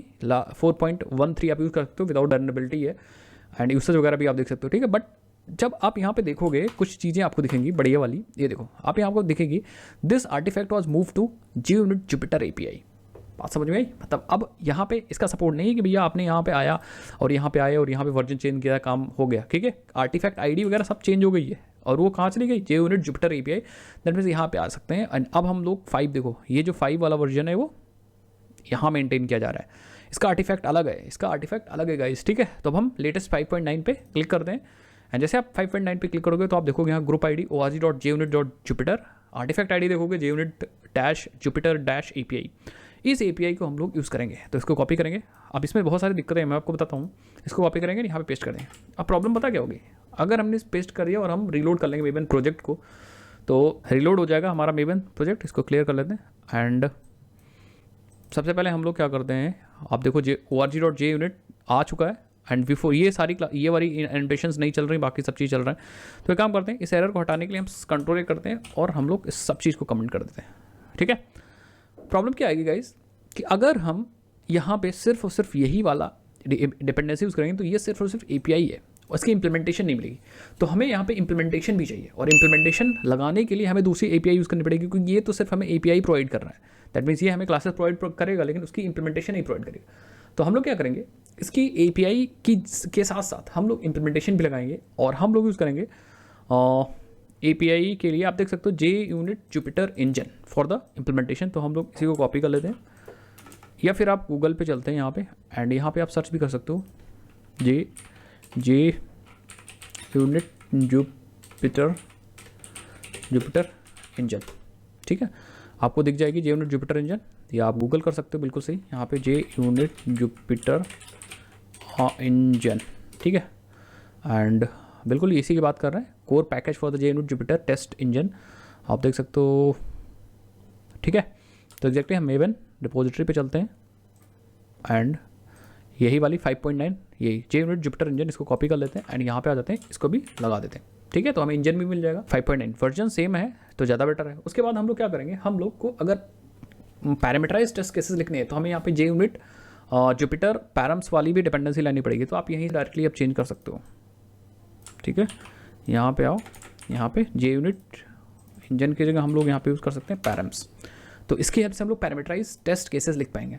अदरवाइज आपको सूट्स का भी चाहिए, सूट्स का भी सपोर्ट चाहिए। अच्छा आई थिंक ये दिक्कत कर रहा है कुछ, एक बार रिलोड करो भाई, पहले इसको कर लेते हैं उसके बाद, हाँ अब सही है। तो अगर सूट्स का सपोर्ट चाहिए, ठीक है, कई सारे क्लासेस को एक साथ चलाना है या सूट्स का सपोर्ट चाहिए तो आप यहाँ पे JUnit प्लेटफॉर्म सूट्स भी यूज़ कर सकते हो, ठीक है। बट अभी ठीक है, जब ज़रूरत पड़ेगी तो यूज़ कर लेंगे। जब आपको ज़रूरत पड़ेगी तो आपको कॉन्सेप्ट समझना है, जब ज़रूरत पड़ेगी जिसका वो यूज़ कर लीजिएगा, जब लाइब्रेरी नहीं मिलेगी जाएगा नेट पे ले आएगा, ठीक है। तो ये 3 लाइब्रेरीज हमें चाहिए होंगे, API, JUnit Jupyter API, JUnit Jupyter Engine and JUnit Jupyter params. तो ये है पैरामीटराइज टेस्ट केसेस को रन करने के लिए। अब हम लोग टेस्ट केसेस लिख सकते हैं JUnit 5 को यूज़ करके। लेट्स सी कैसे लिखेंगे। तो एक्जैक्टली हम लोग टेस्ट केसेस लिखेंगे। कैलकुलेटर सर्विस को मैंने सब चीज़ कमेंट कर दिया, तो हम लोग क्या करते हैं, हम लोग नई सर्विस बना लेते हैं, इसको रहने देते हैं जिससे कि आपको मिल जाए कोड, ठीक है। यहाँ पे क्लिक करेंगे, लिखेंगे हम लोग कैलकुलेटर सर्विस टेस्ट एंड लिखेंगे 5 या यूनिट 5, यूनिट जे यूनिट 5 लिख देते हैं, थोड़ा सा समझ में आया ना, जे यूनिट 5 एंटर कर देंगे। एक क्लास मैंने बना ली है एंड यहाँ भी आपको कोई कुछ चीज़ एक्सटेंड नहीं करनी है, बिल्कुल कुछ एनोटेशन सेम है, कुछ एनोटेशंस अलग मिल गए हैं, पुराने एनोटेशंस नहीं आएंगे, मैं आपको दिखाता हूँ। जैसे फॉर एग्जांपल हम लोग टेस्ट केस उसी का लिखने वाले हैं, इसी का ऐड का लिखते हैं और ऐड एनी का लिखते हैं, add two number add any. तो हमें दो मेथड बनाने पड़ेंगे, public void add two numbers, add two numbers and यहाँ पे हम लोग डाल देते हैं टेस्ट। तो ये जो है वो ऐड टू नंबर्स के लिए टेस्ट केस है एंड इसी तरह हम public void add any numbers और एग्जैक्टली इसको भी थोड़ा कन्वेंशन सही करेंगे तो इसको भी हम लिखेंगे यहाँ टेस्ट, ठीक है। अब टेस्टिंग कैसे लिखेंगे वो अभी हम लोग देख लेते हैं, लेकिन इसको as a test case execute करने के लिए हम यहाँ पे लिखेंगे @टेस्ट एंड ये देखो अभी ये टेस्ट आ रहा है org.junit.jupyter से एंड अगर पहला वाला हम लोग ओपन करें तो अब देखो org.junit से आ रहा था सब, तो ऑब्वियसली बात आर्टिफैक्ट आपकी चेंज हो चुकी है, समझ गए मेरी बात। तो ये अब दूसरी जगह से आ रहा है, बाकी आई थिंक ये एग्जैक्टली वेयर करो, आई थिंक ये टाइम आउट नहीं सपोर्ट कर रहा है, नहीं इसके अंदर टाइम आउट नहीं सपोर्ट हो रहा है ये, तो ये टेस्ट टाइम आउट नहीं सपोर्ट कर रहा, आप देख सकते हो, ठीक है। नेक्स्ट इस पर भी हम लोग आ देंगे @टेस्ट एंड एग्जैक्टली अब हम लोग क्या करते हैं, यहाँ पे हम लोग लिखते हैं, कॉल करते हैं, हमें चाहिए calculator service dot add two numbers, 2 number pass कर सकते हैं 12, ठीक है। तो ये हमें रिजल्ट दे दें, एक्चुअल रिजल्ट है ये, एक्चुअल रिजल्ट है, बट हम क्या एक्सपेक्ट कर रहे हैं, सपोज हमारे पास एक्सपेक्टेड रिजल्ट हमारे पास है 24, ठीक है। अब हम कंपेयर करने के लिए हमें एक असर्ट क्लास का यूज़ करना पड़ेगा, तो हम लिखेंगे असर्ट या असर्शंस, अब असर्ट पहले यूज़ करते थे, अभी शायद असर्शन है, ठीक है। जैसे असर्शन डॉट लिखेंगे, आप देखो असर्ट इक्वल्स, और पहले हम लोग ने क्या यूज़ किया था JUnit 4 में, अब देख लो हम लोग ने यूज़ किया था असर्ट, ये देखो असर्ट। तो अभी हमारी क्लास का नाम है असर्शन, जो असर्ट था वो असर्शन हो चुका है JUnit 5 में। आप ऊपर इंपोर्ट्स भी देख सकते हो org.junit.jupyter.apa.assertion, ठीक है। अब इसके अंदर हमारे असर्ट वाले सारे मेथड आ गए, तो आप यहाँ पे हम यूज़ कर सकते हैं असर्ट इक्वल्स और हमें यहाँ पास कर सकते हैं expected result comma actual result, ठीक है। तो इस हिसाब से हम दो यूज़ कर सकते हैं, बाकी आप मेथड्स भी यहाँ पे देख सकते हो, असर्शन इक्वल्स में एक्सपेक्टेड, एक्चुअल एंड और भी इंटीजर्स भी पास कर सकते हो, बाइट्स वगैरह भी यूज़ कर सकते हो, ठीक है। इवन सप्लायर वगैरह भी आप पास कर सकते हो, ठीक है। If necessary the failure message will be read by Leslie from supplied, अच्छा सप्लायर की हेल्प से हम लोग मैसेज पास करते हैं, फेलियर मैसेज जो कि रिट्रीव होगा lazily from supplied message supplier, तो ये लेजी तरीके से काम करेगा to include the failure message. तो हम यहाँ पे फेलियर मैसेज भी इंक्लूड कर सकते हैं, एक बार मैं आपको दिखाता हूँ with the help of supplier. So let's use lambda and यहाँ पे हम लोग मैसेज दे देते हैं एस आउट एंड यहाँ पास करते हैं नॉट मैच्ड, ठीक है। एंड आप देखो एक्चुअली यहाँ सप्लायर पास करना है, दैट मीन्स ठीक है ओके। तो फिर एरर किस लिए दे रहा है, अच्छा 2 1, हाँ ठीक है, अभी परफेक्ट है, नॉट मैच्ड, या लिख देते हैं टेस्ट फील्ड। अभी एरर क्यों दे रहा है देखते हैं भाई, let's see, can not resolve method, अच्छा इंट के साथ लैम्डा नहीं रिजॉल्व कर रहा है, आई डोंट थिंक नहीं रिजॉल्व कर रहा है, तो चलो अभी इसको छोड़ देते हैं, यहीं पे इसको छोड़ देते हैं, बाद में हम देखेंगे, ठीक है। तो इंट के साथ हमें लैम्डा नहीं मिल रहा था, एग्जैक्टली इंट के साथ हमें नॉर्मल, ठीक है। इंट के साथ एक्चुअल मैसेज यहाँ पे देख सकते हैं, fail with the supplied failure message, तो फेलियर मैसेज डायरेक्टली हम लोग यहाँ पास कर सकते हैं, यहाँ पे लिख सकते हैं नॉट, लिखते हैं टेस्ट फेल, परफेक्ट, बस यही काम करना था। अब JUnit 5 में चीज़ें चेंज हुई, मैंने बता दिया। सबसे पहले एनोटेशंस कहाँ से आ रहा है, API चेंज हो चुकी है, अभी एनोटेशन ये वाला एनोटेशन सेम है, एंड देन ये वाला क्लास चेंज चुका, असर की जगह असर्शन क्लास हो चुका, तो ये ब्रेकिंग चेंजेस हैं, ठीक है। अब हम लोग रन करते हैं अपना टेस्ट केस, हम लोगों ने रन कर दिया एंड लेट्स सी, रन कर देते हैं एंड आप देखोगे यहाँ पे कुछ प्रॉब्लम आ रही है, देखते हैं ये कह रहा है package JUnit framework does not exist, कौन सा पैकेज भाई, ओके। सो हम लोगों ने यहाँ पे भी कहीं इंपोर्ट कर रखा है एग्जैक्टली, तो हम लोग इसको भी हटा देते हैं, ठीक है। अब हम लोग दोबारा से रन करते हैं अपने टेस्ट केस को एंड आप देखोगे अगर आपने लाइब्रेरी सही इंपोर्ट की है, क्लासेस सही इंपोर्ट की है सही जगह से, तो आपको कोई प्रॉब्लम नहीं होने वाली। आप देखोगे आपका टेस्ट केस पास हो चुका है एग्जैक्टली, ठीक है। तो ये तरीके से 12-12-24 आंसर है, बट अगर एक्सपेक्टेड आउटपुट आप सपोज 50 एक्सपेक्ट कर रहे हो and in that case actual output दूसरा होगा, सो इस केस में अगर हम रन करते हैं अपना टेस्ट केस, तो ऑब्वियसली बात है टेस्ट केस फेल हो जाएगा। आई थिंक पास हो जा रहा भाई टेस्ट केस, क्या प्रॉब्लम है, क्या दिक्कत है, सेम नहीं हुआ क्या, अच्छा एनी नंबर वाला हम लोग चला रहे हैं ना, हम लोग ये वाला चलाते हैं, हम लोग दूसरा रन कर दिया था, ठीक है, आप देखो यहाँ पे असर्शन फेल हो चुका, फेल टेस्ट फेल, ये आपका मैसेज है जो हमने यहाँ पे दिया था, ये मैसेज आ रहा है, ठीक है, असर्शन फेल, एक्सपेक्टेड 50 ये एक्चुअल 24 है। तो इस तरीके से हम लोग JUnit 5 को सेटअप करेंगे एंड यूज़ करेंगे एंड सिंपल टेस्ट केस लेंगे। अब इसको हम लोग सही कर दें यार एक्सपेक्ट हमारा 24 ही है। अब इससे लॉजिक हमारा सही हो जाएगा, ठीक है, कि लॉजिक प्रूव हो जाएगा कि लॉजिक सही है, एक्सपेक्टेड और एक्चुअल मैच कर रहा है कि नहीं मैच कर रहा। सो नेक्स्ट वीडियो में हम लोग क्या करते हैं, कुछ और भी ब्रेकिंग चेंजेस हैं, कुछ और भी एनोटेशंस चेंज हो चुके हैं JUnit 4 से 5 में, तो उनको भी हम लोग देख लेते हैं। जो हम लोग यूज़ कर रहे थे बिफोर क्लास, ये सब चीज़ चेंज हो चुका है। सो नेक्स्ट वीडियो में हम कुछ इंपॉर्टेंट एनोटेशंस देख लेते हैं जो हमें JUnit 5 में मिलते हैं। ओके गाइस, तो हम लोगों ने पिछले वीडियो में सेटअप कर लिया था JUnit 5। यार इस वीडियो में हम लोग देखेंगे कुछ कॉमन एनोटेशंस जो JUnit 5 में यूज़ करने हैं, और वो एनोटेशंस आप JUnit 4 में मत यूज़ करिएगा, जो इस वीडियो में हम लोग देखने वाले हैं। JUnit 4 के एनोटेशंस अलग थे जिसको हम लोगों ने अपने डिफरेंट वीडियो में कवर कर चुके हैं। तो चलिए इंपॉर्टेंट एनोटेशंस देख लेते हैं। और हम आ गए यहाँ पे अपनी क्लास पे, जहाँ हम लोगों ने लिखा था, अगर आपको याद हो यार, class calculator service test JUnit 5। तो ये वाला जो क्लास हम लोग लिख रहे थे, इसके अंदर जो हम लोग टेस्ट केसेस लिख रहे थे वो हम लोग फॉलो कर रहे थे JUnit 5 को।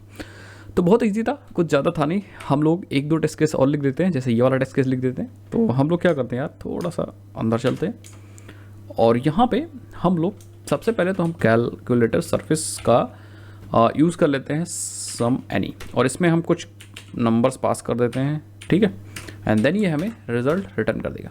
एंड ये रिजल्ट रिटर्न करेगा, और ये जो रिजल्ट है यार, ये एक्चुअल रिजल्ट हमें जो मिलेगा, ये वाला मेथड कॉल होगा सर्विस, उसके बाद जो हमें मिलेगा एक्चुअल रिजल्ट, ठीक है। तो अब हम लोग को एक हमें वेरिएबल और लेना पड़ेगा जो हमारा बताएगा एक्सपेक्टेड रिजल्ट। और सपोज हमारा एक्सपेक्टेड रिजल्ट है 12, 13, 2, 15, 3, 18।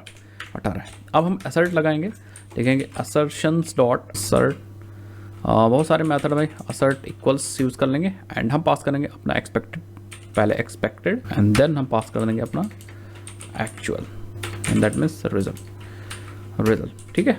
अब ये असर्शन बता देगा कि भाई टेस्ट केस पास हुआ कि टेस्ट केस फेल हुआ। तो ये दो टेस्ट केस हमने लिख लिए चीज़ को समझने के लिए, बाकी आपकी मर्जी, आप 2 क्या 4 5 10 लिख सकते हो, ठीक है।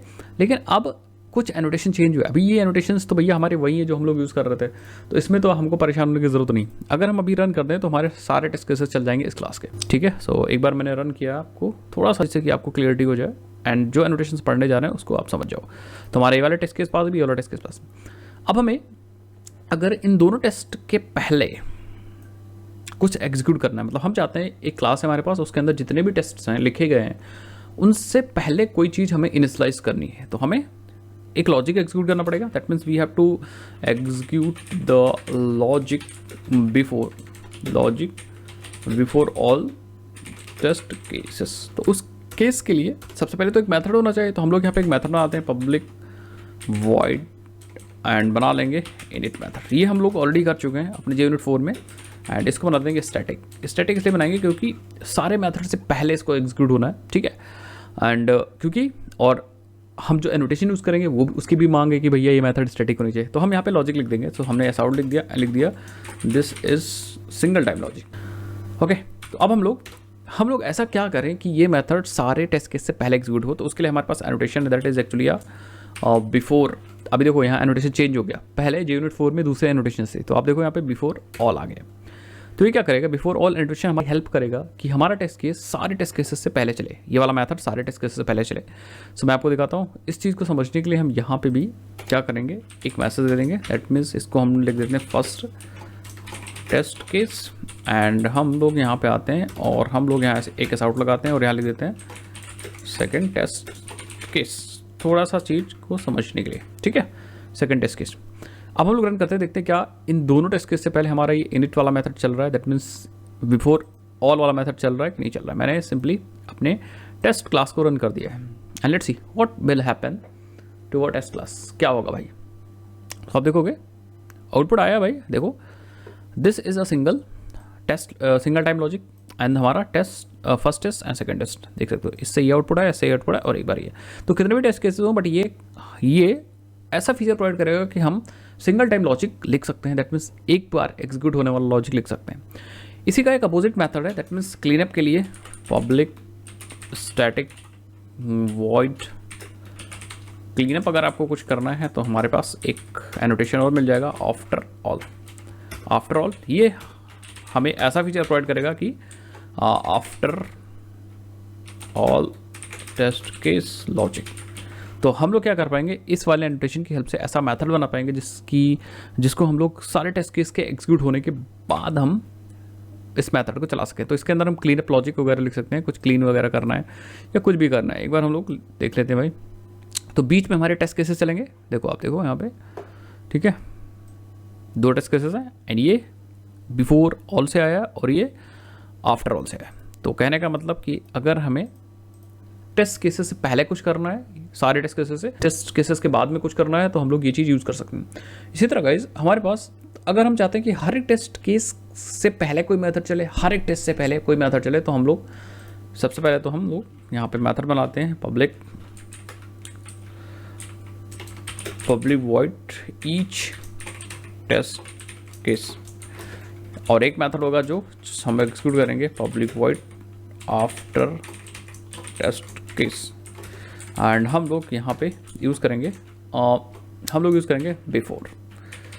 बिफोर ईच, ठीक है। एंड इसके लिए यूज़ करेंगे हम लोग बिफोर ईच। बिफोर यूज़ तो हो चुका ना, तो हम लोग यूज़ करेंगे आफ्टर ईच, ठीक है। तो ये दोनों मेथड है, जैसा इसका नाम है वैसा इनका काम है।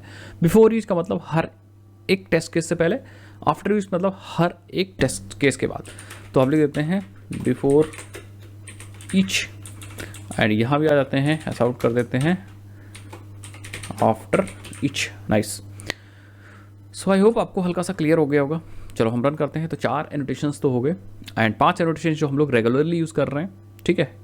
ये टेस्ट वाला तो एग्जीक्यूट कर ही रहे करें। तो आप देखो यहाँ पे, देखो ये तो सिंगल टाइम था, before all test case, after all test case. Then अगर आप हर टेस्ट केस के लिए देखोगे तो आप देखोगे बिफोर ईच, दैट मीन्स ये वाला मेथड है, ये वाला मेथड ईच टेस्ट केस ये एग्जीक्यूट हुआ है इस वाले टेस्ट केस से पहले, टेस्ट केस से पहले, एंड ये वाला मेथड एग्जीक्यूट हुआ है इस टेस्ट केस के बाद। एग्जैक्टली यही लॉजिक रिपीट होना चाहिए गाइस आपके सेकंड के लिए भी, इसके लिए भी आप देखो। तो इस तरह से सेम, बस कह सकते हो कि सेम चीज़ को पाने के लिए अलग अलग एनोटेशंस यूज़ किए गए हैं। अच्छा, कुछ एनोटेशंस और हैं, जैसे अगर हम कस्टम नेम प्रोवाइड करना चाह रहे हैं टेस्ट केस का, तो हम लोग अपने टेस्ट केस पे यहाँ पे यूज़ कर सकते हैं डिस्प्ले नेम। ये JUnit का है, देख सकते हो यहाँ पे, is use to declare a custom display name for the annotated test class और टेस्ट मेथड। तो इसके लिए हम लोग, अगर हमें कस्टम टेस्ट नेम देना है, ठीक है, कस्टम टेस्ट नेम देना है, तो हम लोग ये वाला यूज़ कर सकते हैं। डिस्प्ले नेम देना है तो यूज़ कर सकते हैं। Display name are typically use for testing reporting in IDs और बिल्ड टूल में सर्टेन स्पेशल कैरेक्टर्स, ठीक है। डिस्प्ले नेम की हेल्प से हम यहाँ पे दे सकते हैं कुछ नाम। सपोज हमने दे दिया दिस इज कस्टम नेम, तो ये यूज़ कर सकते हैं। साथ ही साथ में अगर हमें किसी टेस्ट केस को इग्नोर करना है तो हम यहाँ पे यूज़ कर सकते हैं डिसेबल। तो हम डिसेबल यूज़ कर सकते हैं। तो ये टेस्ट केस अब हमारा इग्नोर हो जाएगा, that is actually a second test case. तो अगर मैं रन करूँ तो आपको देखिएगा, मैंने टेस्ट क्लास को रन कर दिया तो ये इग्नोर हो जाएगा। ओके, सो आप देख सकते हो यहाँ पे एक और इस ब्लू कलर से आउटपुट आया, add any number test is disabled. ये डिसेबल और हमारा एक ही टेस्ट केस चला, ये वाला, बाकी ये वाला हमारा डिसेबल है। तो इस तरह से हम लोग डिसेबल यूज़ करके किसी भी क्लास के अंदर किसी भी टेस्ट को डिसेबल कर सकते हैं। एंड साथ ही साथ में हम लोग जब JUnit 4 यूज़ करते थे तो वहाँ पे इग्नोर यूज़ करते थे। ऐसा करके और भी एनोटेशंस है जो हम लोग यूज़ कर सकते हैं, मैं बता देता हूँ, ठीक है। जैसे फॉर एग्जांपल अगर आपको टैगिंग करनी है, स्पेशल टैग्स, तो आप यहाँ पे टैग यूज़ कर सकते हो, ठीक है। This annotation is actually use for tagging your tests, ठीक है। यहाँ पे देख सकते हो, tag is repeatable annotations that is use to declare a tag for the annotated test class और द मेथड। टैग करने के लिए यूज़ होता है। बाकी आप इसके बारे में पढ़ सकते हो।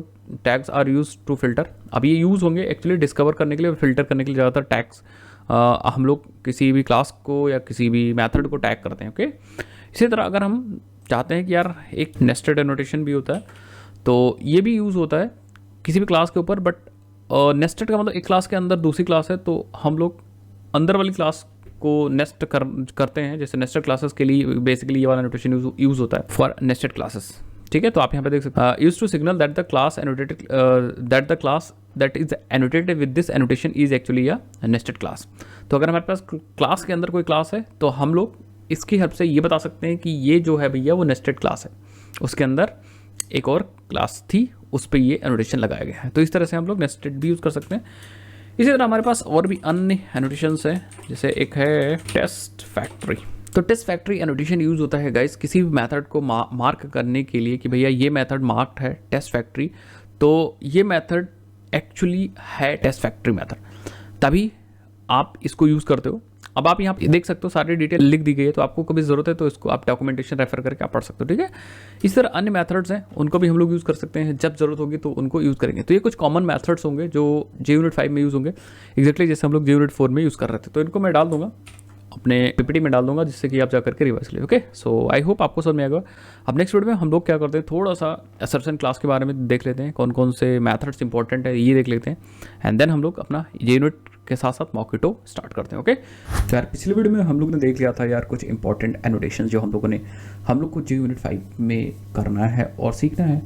इस वीडियो में हम लोग देखते हैं यार कि हम लोग असर्शन क्लास को यूज़ करते हैं, लेकिन उसके कौन कौन से इंपॉर्टेंट मेथड जो हमें बहुत बार देखने को मिलेगा। तो वो इंपॉर्टेंट चीज़ है कि यार हम लोग को अब एरे की वैलिडिटी चेक करनी कि एक्चुअल और एक्सपेक्टेड सेम है या ऑब्जेक्ट सेम है कि नहीं, वो सारी चीज़ इस वीडियो में हम लोग एक समराइज करके देखते हैं, ठीक है। तो हम लोग क्या करते हैं यार, इस चीज़ को समझने के लिए हम लोग एक नई क्लास बनाते हैं। तो इसको हम लोग बंद कर देते हैं एंड हम लोग सर्विसेज में राइट क्लिक करते हैं एंड यहाँ पे हम लोग बना लेते हैं असर्ट एग्जाम्पल एंड इसके अंदर हम लोग समझते हैं असर्शन को, ठीक है। असर्शन को अब देखो, असर्शन को समझना बहुत ईजी है। सबसे पहले आपको ये समझना पड़ेगा असर्शन का मतलब क्या होता है। असर्शन का मतलब होता है सिंपल वैलिडेटिंग, हमें वैलिडेट करना है कि हमारा एक्चुअल और एक्सपेक्टेड रिजल्ट सेम है कि नहीं है, इसी प्रोसेस को असर्शन बोलते हैं, ठीक है। सो अगर मैं यहाँ लिखूँ validating actual result with expected result, तो यही हमारा असर्शन है। ये चीज़ याद रखिएगा भाई, हमारा क्या है, असर्शन है। अब असर्शन हम करते कैसे हैं, इंपॉर्टेंट बात है। तो असर्शन के लिए हमें क्लास मिल गई है, इसका नाम है असर्शंस। तो जैसे आप यहाँ पे असर्शंस लिखते हो ना, ये देखो क्लास, इसी क्लास की मैं बात कर रहा हूँ। तो कहने का मतलब कैसे हम लोग वैलिडेट करेंगे इस चीज़ को, कैसे हम लोग वैलिडेट करेंगे कि हम जो एक्सपेक्टेड रिजल्ट हमारा है और एक्चुअल रिजल्ट हमारा है उसको सेम है कि सेम नहीं है। इसको असर्शन परफॉर्म कैसे करेंगे, मेन बात ये है। तो असर्शन को परफॉर्म करने के लिए हमारे पास क्लास है, that is actually assertion class. तो असर्शन क्लास है हमारे पास किस API के अंदर है, org.junit.jupyter.api.assertion। तो इस पैकेज के अंदर ये वाली क्लास है। अब इस क्लास के अंदर स्टैटिक मेथड्स बहुत सारे हैं, ठीक है। उन्हीं स्टैटिक मेथड्स को हम लोग यूज़ करेंगे ये चीज़ वैलिडेट करने के लिए कि हमारा एक्चुअल रिजल्ट और एक्सपेक्टेड रिजल्ट सेम है कि नहीं, और इसी प्रोसेस को असर्शन बोलते हैं। जब भी मैं बोलूँगा असर्ट करने के लिए यूज़ होता है, तो आप समझ जाइए कि मैं बात कर रहा हूँ एक्सपेक्टेड और एक्चुअल सेम है कि नहीं है, और सेम है तो टेस्ट केस पास है, सेम नहीं है तो टेस्ट केस फेल है, ठीक है। तो आप यहाँ पे देख सकते हो बहुत सारे हैं, बट हम लोग जो इंपॉर्टेंट है वो हम लोग सीखते हैं। तो असर्शन को बंद करते हैं, बाकी हम सिखा देंगे कैसे आपको करना है, ठीक है। तो सबसे पहले हम एक टेस्ट केस लिखते हैं। सपोज हम यहाँ पे पब्लिक वॉइड टेस्ट केस का नाम ही टेस्ट देते हैं एंड हम बना देते हैं इसको एज अ टेस्ट, ठीक है। जैसे कि हम इसको एग्जीक्यूट कर सकते हैं, जैसे आप टेस्ट लिखोगे तो आप इसको एग्जीक्यूट कर पाओगे, ठीक है। तो अब यहाँ पे लिख देते हैं okay, so let's testing some assertion methods, ठीक है। तो सबसे पहले जो मेथड बात करूँगा एक्चुअली इंटीजर वैल्यूज़ के लिए सबसे पहले स्टार्ट करते हैं। तो अब जैसे हम यहाँ पे असर, क्योंकि स्टैटिक मेथड है तो हमें पता है यार स्टैटिक मेथड कॉल होता है क्लास नेम के साथ। तो जैसे हम असर्शन लिखेंगे, डॉट लिखेंगे, तो आप देखोगे यहाँ पे बहुत सारे मेथड्स आ गए, असर्ट इक्वल्स। तो ये जो मेथड है यार, ये एक्चुअली एक वैल्यू को इक्वल करने के लिए यूज़ होता है। वैल्यूज़ बात कर रहा हूँ, ठीक है। वैल्यूज़ मतलब हो सकता है बाइट हो, इंटीजर हो, डबल हो। तो आपको ये सारे बहुत सारे ओवरलोडेड मेथड दिख रहे होंगे। देखो इंटीजर ले रहा है, देन बाइट ले रहा है, देन ये भी बाइट ले रहा है, ठीक है। ये अच्छा, ये भी बाइट ले रहा है, ये भी बाइट ले रहा है, ये भी बाइट ले रहा है। अब बहुत सारे इसमें नोटिस कर रहे होंगे बहुत सारे लोग, एक बाइट प्रिमिटिव है, दूसरा बाइट हमारा नॉन प्रिमिटिव है, दैट मींस रैपर क्लास है। तो देन कैर ले रहा है, लॉन्ग। तो ये एक्चुअली मेथड ओवरलोडेड है, तो आपको समझना होगा, ठीक है। जो ये मेथड हम यूज़ कर रहे हैं दैट इज अ ओवरलोडेड। और actually most of the method overloaded है, तो आपको एक सीखने की जरूरत है बस। तो सपोज हमारे पास जो एक्चुअल रिजल्ट है दैट इज एक्चुअली हम यहाँ पे दो वेरिएबल बनाते हैं, एक्चुअल हमारा 12 है एंड इंटीजर एक्सपेक्टेड हमारा 12 है, ठीक है। एंड देन हम लोग यहाँ पे चेक कर सकते हैं असर्ट इक्वल्स, और हम अपना एक्चुअल पास कर सकते हैं एंड हम लोग पास कर सकते हैं कॉमा लगा के, नहीं पहले expected then actual, that's it. आप देख सकते हो। ओके, सो स्पेलिंग गलत हो गया, इसको हम लोग सही कर दे भाई, गलत स्पेलिंग नहीं रखेंगे हम लोग सही रखेंगे, so let's do it. Actual. ठीक है, अब हम लोग अगर रन करते हैं तो ये असर्ट इक्वल्स बता देगा कि एक्चुअली आपका जो एक्चुअल है वो एक्सपेक्टेड है, उसकी वैलिडिटी वैलिड है कि नहीं, ये मैच कर रहा है कि नहीं मैच कर रहा है। तो अगर मैं रन करके आपको दिखा दूँ तो ये कोई दिक्कत नहीं होगी, आप देखोगे हमारा टेस्ट केस पास हो जाएगा। ये देखो टेस्ट केस पास हो चुका है। ठीक है, लेकिन यार अगर आपका डेटा टाइप बदल जाए, लेट सपोज आपका यहाँ पे डेटा टाइप हो गया डबल, तब भी देखो एरर नहीं है, क्योंकि ओवरलोडेड मेथड है, बहुत सारे इसके रूप हैं कह सकते हैं।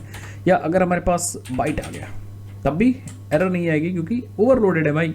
इवन हमारे पास फ्लोट आ गया तब भी दिक्कत नहीं होगी। आई होप आप समझ गए, क्योंकि ये ओवरलोडेड मेथड है असर्ट इक्वल।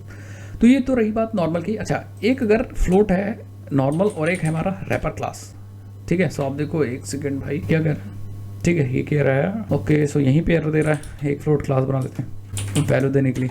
ये क्या कह रहा है, अच्छा फ्लोट इज डिप्रिकेटेड, तो एग्जैक्टली हम लोग इसको फ्लोट वैल्यू देना पड़ेगा, तो हम 0 कर देते हैं, हाँ एफ दे देते हैं एग्जैक्टली। तो आप देखोगे ये एक्चुअली रैपर क्लास की हेल्प से हमने फ्लोट बनाया है, और ये हमने प्रिमिटिव डेटा टाइप की हेल्प से मैंने फ्लोट की वैल्यू बनाई। लेकिन अभी भी आपका ये असर्ट इक्वल्स कोई भी एरर नहीं दे रहा है, क्योंकि ऐसा भी मेथड अवेलेबल है जो एक प्रिमिटिव टाइप की वैल्यू ले रहा है और एक हमारे पास रैपर क्लास ले रहा है। तो बहुत सारे मेथड इसीलिए आपको दिखते हैं जब आप असर्शंस डॉट असर्ट इक्वल देखते हो, तो बहुत सारे मेथड दिखते हैं, आप देखोगे टेस्ट पास हो गया। ये रही बात असर्ट इक्वल्स की। अब यार देखो असर्ट इक्वल हो गया, सपोज आपके पास कोई एरे है, उस एरे को देखना है कि भाई एरे सिमिलर है कि नहीं, या एक्सपेक्टेड रिजल्ट आपकी एरे मिल रही है और आप एक्सपेक्ट कर रहे हो एरे रिजल्ट, एंड आपकी जो एक्चुअल रिजल्ट है वो भी एरे है, तो आपको मैच करना है, वैलिडिटी चेक करनी है कि भैया दोनों सेम है कि नहीं। तो उसके लिए भी आप बहुत सारे मेथड्स आपको देखने को मिल जाएंगे। जैसे आप यहाँ पे असर्शन डॉट असर्ट या एरे देखो, असर्ट एरे इक्वल्स, जिसमें आप इंटीजर की एरे पास कर सकते हो एंड एक्चुअल में भी इंटीजर की एरे पास कर सकते हो, दोनों की ये वैलिडिटी बता देगा। आप यहाँ पे पढ़ भी सकते हो। ये असर्ट करेगा, assert that expected and actual int arrays are equal. ठीक है, बराबर है कि नहीं असर्ट करेगा। इसी तरह बाइट के एरे को चेक करके बता देगा, कैरेक्टर के एरे को चेक करके बता देगा। फ्लोट ये भी ओवरलोडेड मेथड है, तो आप अपने हिसाब से मौज करिए और यूज़ करिए एरेस को कंपेयर करने के लिए। हम लोग यूज़ करके देखते हैं। ठीक है, तो यहाँ पे अब हम लोग एक इंटीजर की एरे बनाने लें, that is actually actual int array. ठीक है, न्यू, अच्छा डायरेक्टली हम लोग बना सकते हैं यार, हम लोग पता ना, हमें वैल्यूज़ पता है 1 2 3 4 1 2 3 4 5। ठीक है, इसी को हम लोग डुप्लीकेट कर लेते हैं और इसको हम देते हैं एक्सपेक्टेड इंट एरे। ठीक है, अब दोनों सेम रख दिया तो हमें कोई दिक्कत नहीं होने वाली है। एंड देन हम लोग यहाँ पे यूज़ करेंगे असर्ट एरे इक्वल्स, और हम यहाँ एक्सपेक्टेड पास कर देंगे एंड देन एक्चुअल पास कर देंगे, दैट्स इट। तो ये बता देगा टेस्ट केस पास हुआ कि नहीं। एरर एकदम ही नहीं है, एक बार मैं रन करके देखता हूँ। आई डोंट थिंक कोई एरर आने वाली है, क्योंकि यार ये देखिए टेस्ट केस पास हो चुका है। बट अगर हम यहाँ पे एक संख्या बढ़ा देते हैं, हम यहाँ पे लगा दिया 5,7, तो आप देखोगे हमारा टेस्ट केस फेल हो चुका है।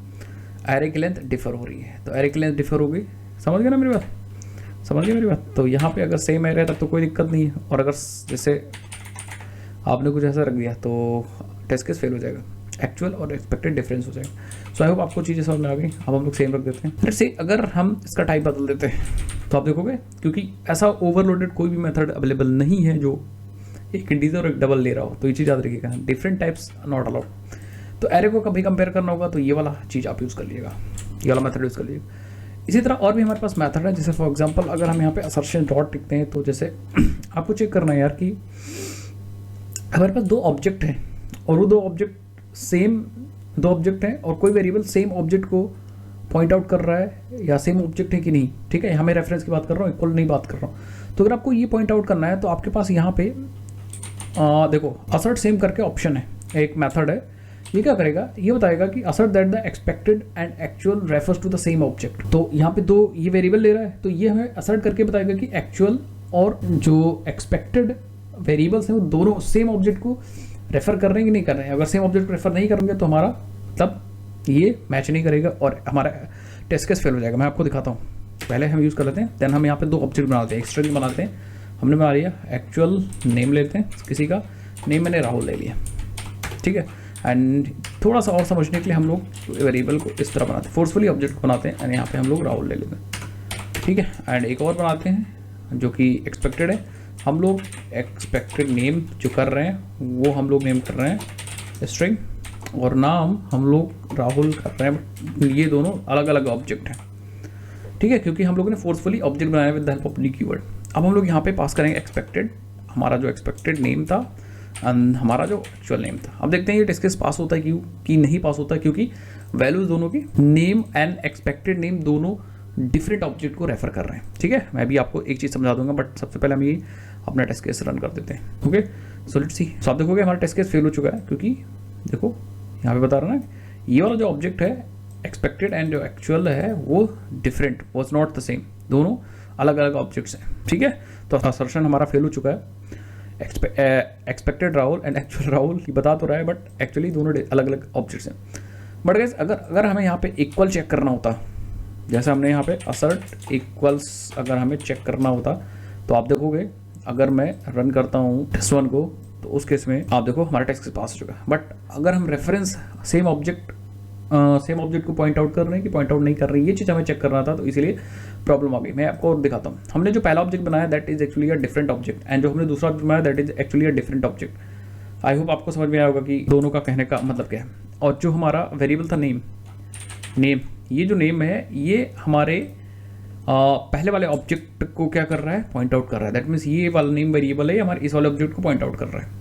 और जो दूसरा हमारा वेरिएबल है दैट इज एक्सपेक्टेड नेम, अब दिख नहीं रहा बट आप समझ लीजिए, कोई दिक्कत वाली बात नहीं। ठीक है, ये पॉइंट आउट कर रहा है हमारे दूसरे वाले ऑब्जेक्ट को। तो आप कैसे बता सकते हो कि यार एक्चुअली हमारा ये वाला वेरिएबल और ये वाला वेरिएबल सेम ऑब्जेक्ट को रेफर कर रहा है। अब आप लोग कहोगे कि यार वैल्यू तो दोनों की सेम है, वैल्यू तो इसमें भी टेक्स्ट है, इसमें भी हमारा राहुल है, और वैल्यू इसमें भी राहुल है, कह सकता हूँ ना सर। तो ये दोनों ऑब्जेक्ट डिफरेंट कैसे हुए? तो यार क्या करो कि आपको थोड़ा कोड जावा रिवाइज करने की जरूरत है, तो जाओ कोड जावा थोड़ा रिवाइज करो। ठीक है, क्योंकि अगर मैं बताऊँ आपको, एक्चुअली मैं समझा देता हूँ। ठीक है, बेइज्जती नहीं कर रहा हूँ यार, ऐसा मत समझिएगा। ठीक है, देखो ध्यान से देखो, यहाँ पे क्या है कि न्यू कीवर्ड जब यूज हुआ दैट मीन्स कि ऑब्जेक्ट नया क्रिएट हुआ फोर्सफुली, ऑब्जेक्ट नया क्रिएट हुआ फोर्सफुली। आई होप आपको समझ में आएगा। तो इस तरह से हम लोग क्या करेंगे, चीज़ों को समझेंगे। एंड ये मेन चीज़ हमारा समझाने का मकसद ये है कि असर्ट इक्वल्स जो है, असर्ट इक्वल्स, कौन सा असर्ट इक्वल, ये हमें ये बताएगा कि दो ऑब्जेक्ट हैं तो क्या वो दोनों वेरिएबल सेम ऑब्जेक्ट को पॉइंट आउट कर रहे हैं कि नहीं। अगर सेम ऑब्जेक्ट को पॉइंट आउट कर रहे हैं दैट मीन्स हमारा ये असर्ट इक्वल्स बता देगा वैलिड करके, एंड हमारा टेस्ट केस पास होगा, अदरवाइज टेस्ट केस नहीं पास हो पाएगा। ठीक है, अब इसका हम लोग एक पॉजिटिव एग्जांपल लिखते हैं। जैसे फॉर एग्जांपल हमने स्ट्रिंग बनाई, लेट्स सपोज हमने लिटरल की हेल्प से स्ट्रिंग बना दी, राहुल सेम मैंने लिटरल की हेल्प से लिख दिया, एंड यहाँ हम लोगों ने यहाँ भी राहुल को मैंने लिटरल से लिख दिया। अब गाइस आपको बताना है कमेंट करके कि क्या ये, पहले आप वीडियो पॉज कर लिए, देन आप डिस्कशन सेक्शन में बता दिए कि क्या टेस्ट केस पास होगा कि नहीं पास होगा। सेम ऑब्जेक्ट, ये दोनों वेरिएबल सेम ऑब्जेक्ट को रेफर कर रहे हैं कि नहीं रेफर कर रहे हैं। ठीक है, सो मैं क्या करता हूँ, टेस्ट केस को रन करता हूँ यार। Let's run the test case and let's see. हाँ देखो टेस्ट केस हमारे पास होगा एग्जैक्टली। जब आप स्ट्रिंग लिटरल यूज़ करते हो स्ट्रिंग को बनाने के लिए, उस समय जब आप टेस्ट चलाओगे, क्योंकि लिटरल यूज़ हुआ तो दोनों ऑब्जेक्ट नए नहीं बने हैं। राहुल पहले बना एंड दूसरी बार जब राहुल बना तो पहले से लिटरल वाला ऑब्जेक्ट अवेलेबल था, तो इसीलिए नया ऑब्जेक्ट नहीं क्रिएट हुआ। अब इस केस में दोनों वेरिएबल सेम ऑब्जेक्ट को पॉइंट आउट कर रहे हैं। ओके, सो यहाँ पे स्ट्रिंग में समझा नहीं रहा हूँ, सिंपल सा असर्शन का कॉन्सेप्ट समझा रहा हूँ। ठीक है, तो इस तरह से हम लोग अगर कभी ज़रूरत पड़ जाती है कि दो वेरिएबल हैं सेम ऑब्जेक्ट्स को रेफर कर रहे हैं कि नहीं कर रहे हैं, तो वो हम लोग इस वाले मेथड से हम लोग कर लेंगे। नेक्स्ट अगर बात करें यार, तो हमारे पास जैसे नल को चेक करने के लिए असर्ट नल है। ठीक है, तो अगर हमें ये चेक करना है कि कोई ऑब्जेक्ट है और कोई वेरिएबल है और उसके अंदर नल है कि नहीं, ये तो हम असर्ट नल यूज़ कर सकते हैं। इस तरह हम असर्ट नॉट नल यूज़ कर सकते हैं। अच्छा, सेम था असर्ट हमारा जो था ना सेम, ओके डॉट सेम, इस तरह हमारा नॉट सेम भी है, हमारा नॉट सेम भी। अच्छा, एक चीज़ हम लोगों ने शायद थोड़ा सा मिस्टेक कर दी, जब हम लोगों ने ये चीज़ चलाया था तो उस केस में असर्ट इक्वल्स नहीं, एक बार हम असर्ट सेम चला के आपको दिखा देते हैं। ठीक है, असर्ट सेम चला के हम लोग दिखा देते हैं, देख लेते हैं पास हो जाएगा, बट मैं बस चेक करने के लिए दिखा रहा हूँ। ठीक है, बट हम लोगों ने शायद ध्यान नहीं दिया था इसलिए, बट चलेगा कोई दिक्कत नहीं, क्योंकि सेम ऑब्जेक्ट थे।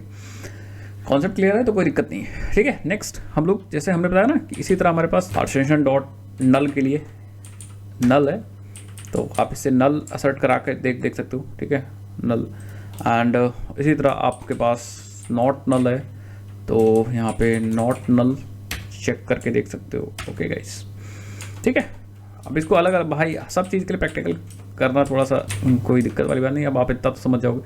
अगर आपके पास कोई बूलियन वैल्यू उसको ट्रू करना है, ट्रू देखना है, तो आप यहाँ पे असर ट्रू भी है, आई थिंक एक असर ट्रू, ये देखिए असर ट्रू है, जहाँ आप बुलियन वैल्यू पास कर सकते हो और ये बता देगा कि एग्जैक्टली ट्रू है कि नहीं। अगर ट्रू है तो कंडीशन पास हो जाएगी, फॉल्स है तो कंडीशन। देखो सपोज फॉर एग्जांपल हमारे पास एक बुलियन वैल्यू है, बुलियन, और हमारे पास वैल्यू आ गई और इसके अंदर हमने ट्रू रख दिया और हमें चेक करना है इस वैल्यू को, अगर ट्रू है तो टेस्ट केस पास है।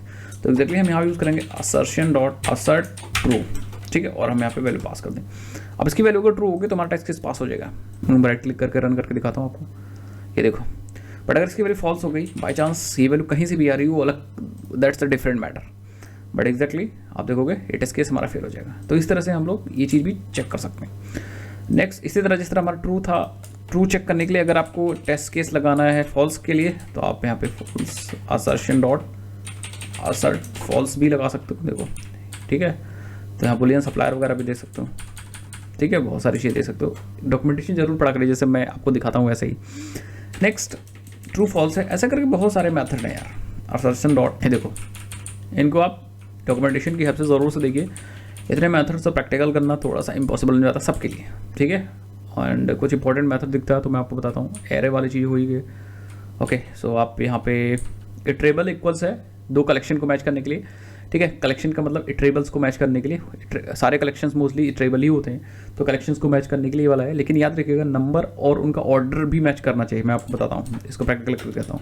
सपोज हमारे पास एक एरे लिस्ट है, एरे लिस्ट एक बार में ही बना लेते हैं ना।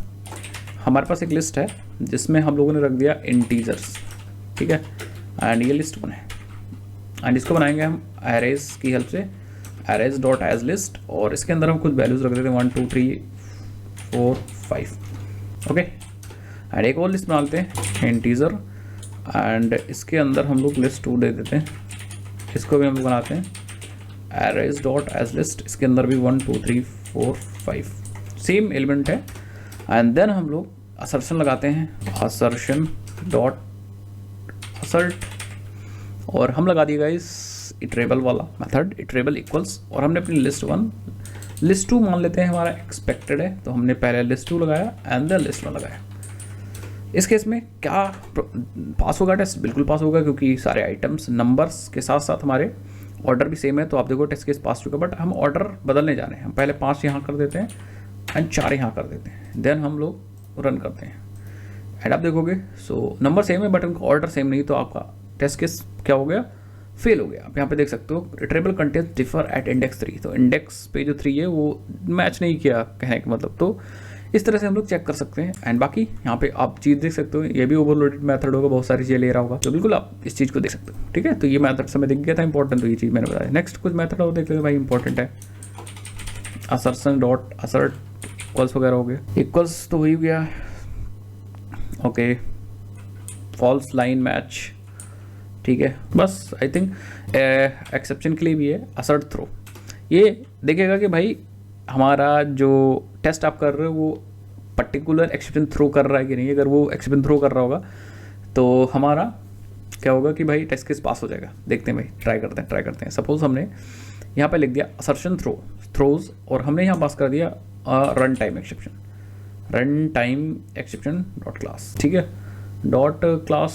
बस एक सेकंड भाई, ज़रा इसको हम लोग क्या करते हैं एक्चुअली, ओके एग्जीक्यूटेबल भी पास करना है और इवन स्ट्रिंग भी पास कर सकते हो। एग्जीक्यूटेबल्स एंड स्ट्रिंग दोनों पास कर सकते हैं। तो हमने यहाँ पे रन टाइम एक्सेप्शन पास कर दिया। अब हमें यहाँ पे दूसरे में एग्जीक्यूटेबल पास करना है।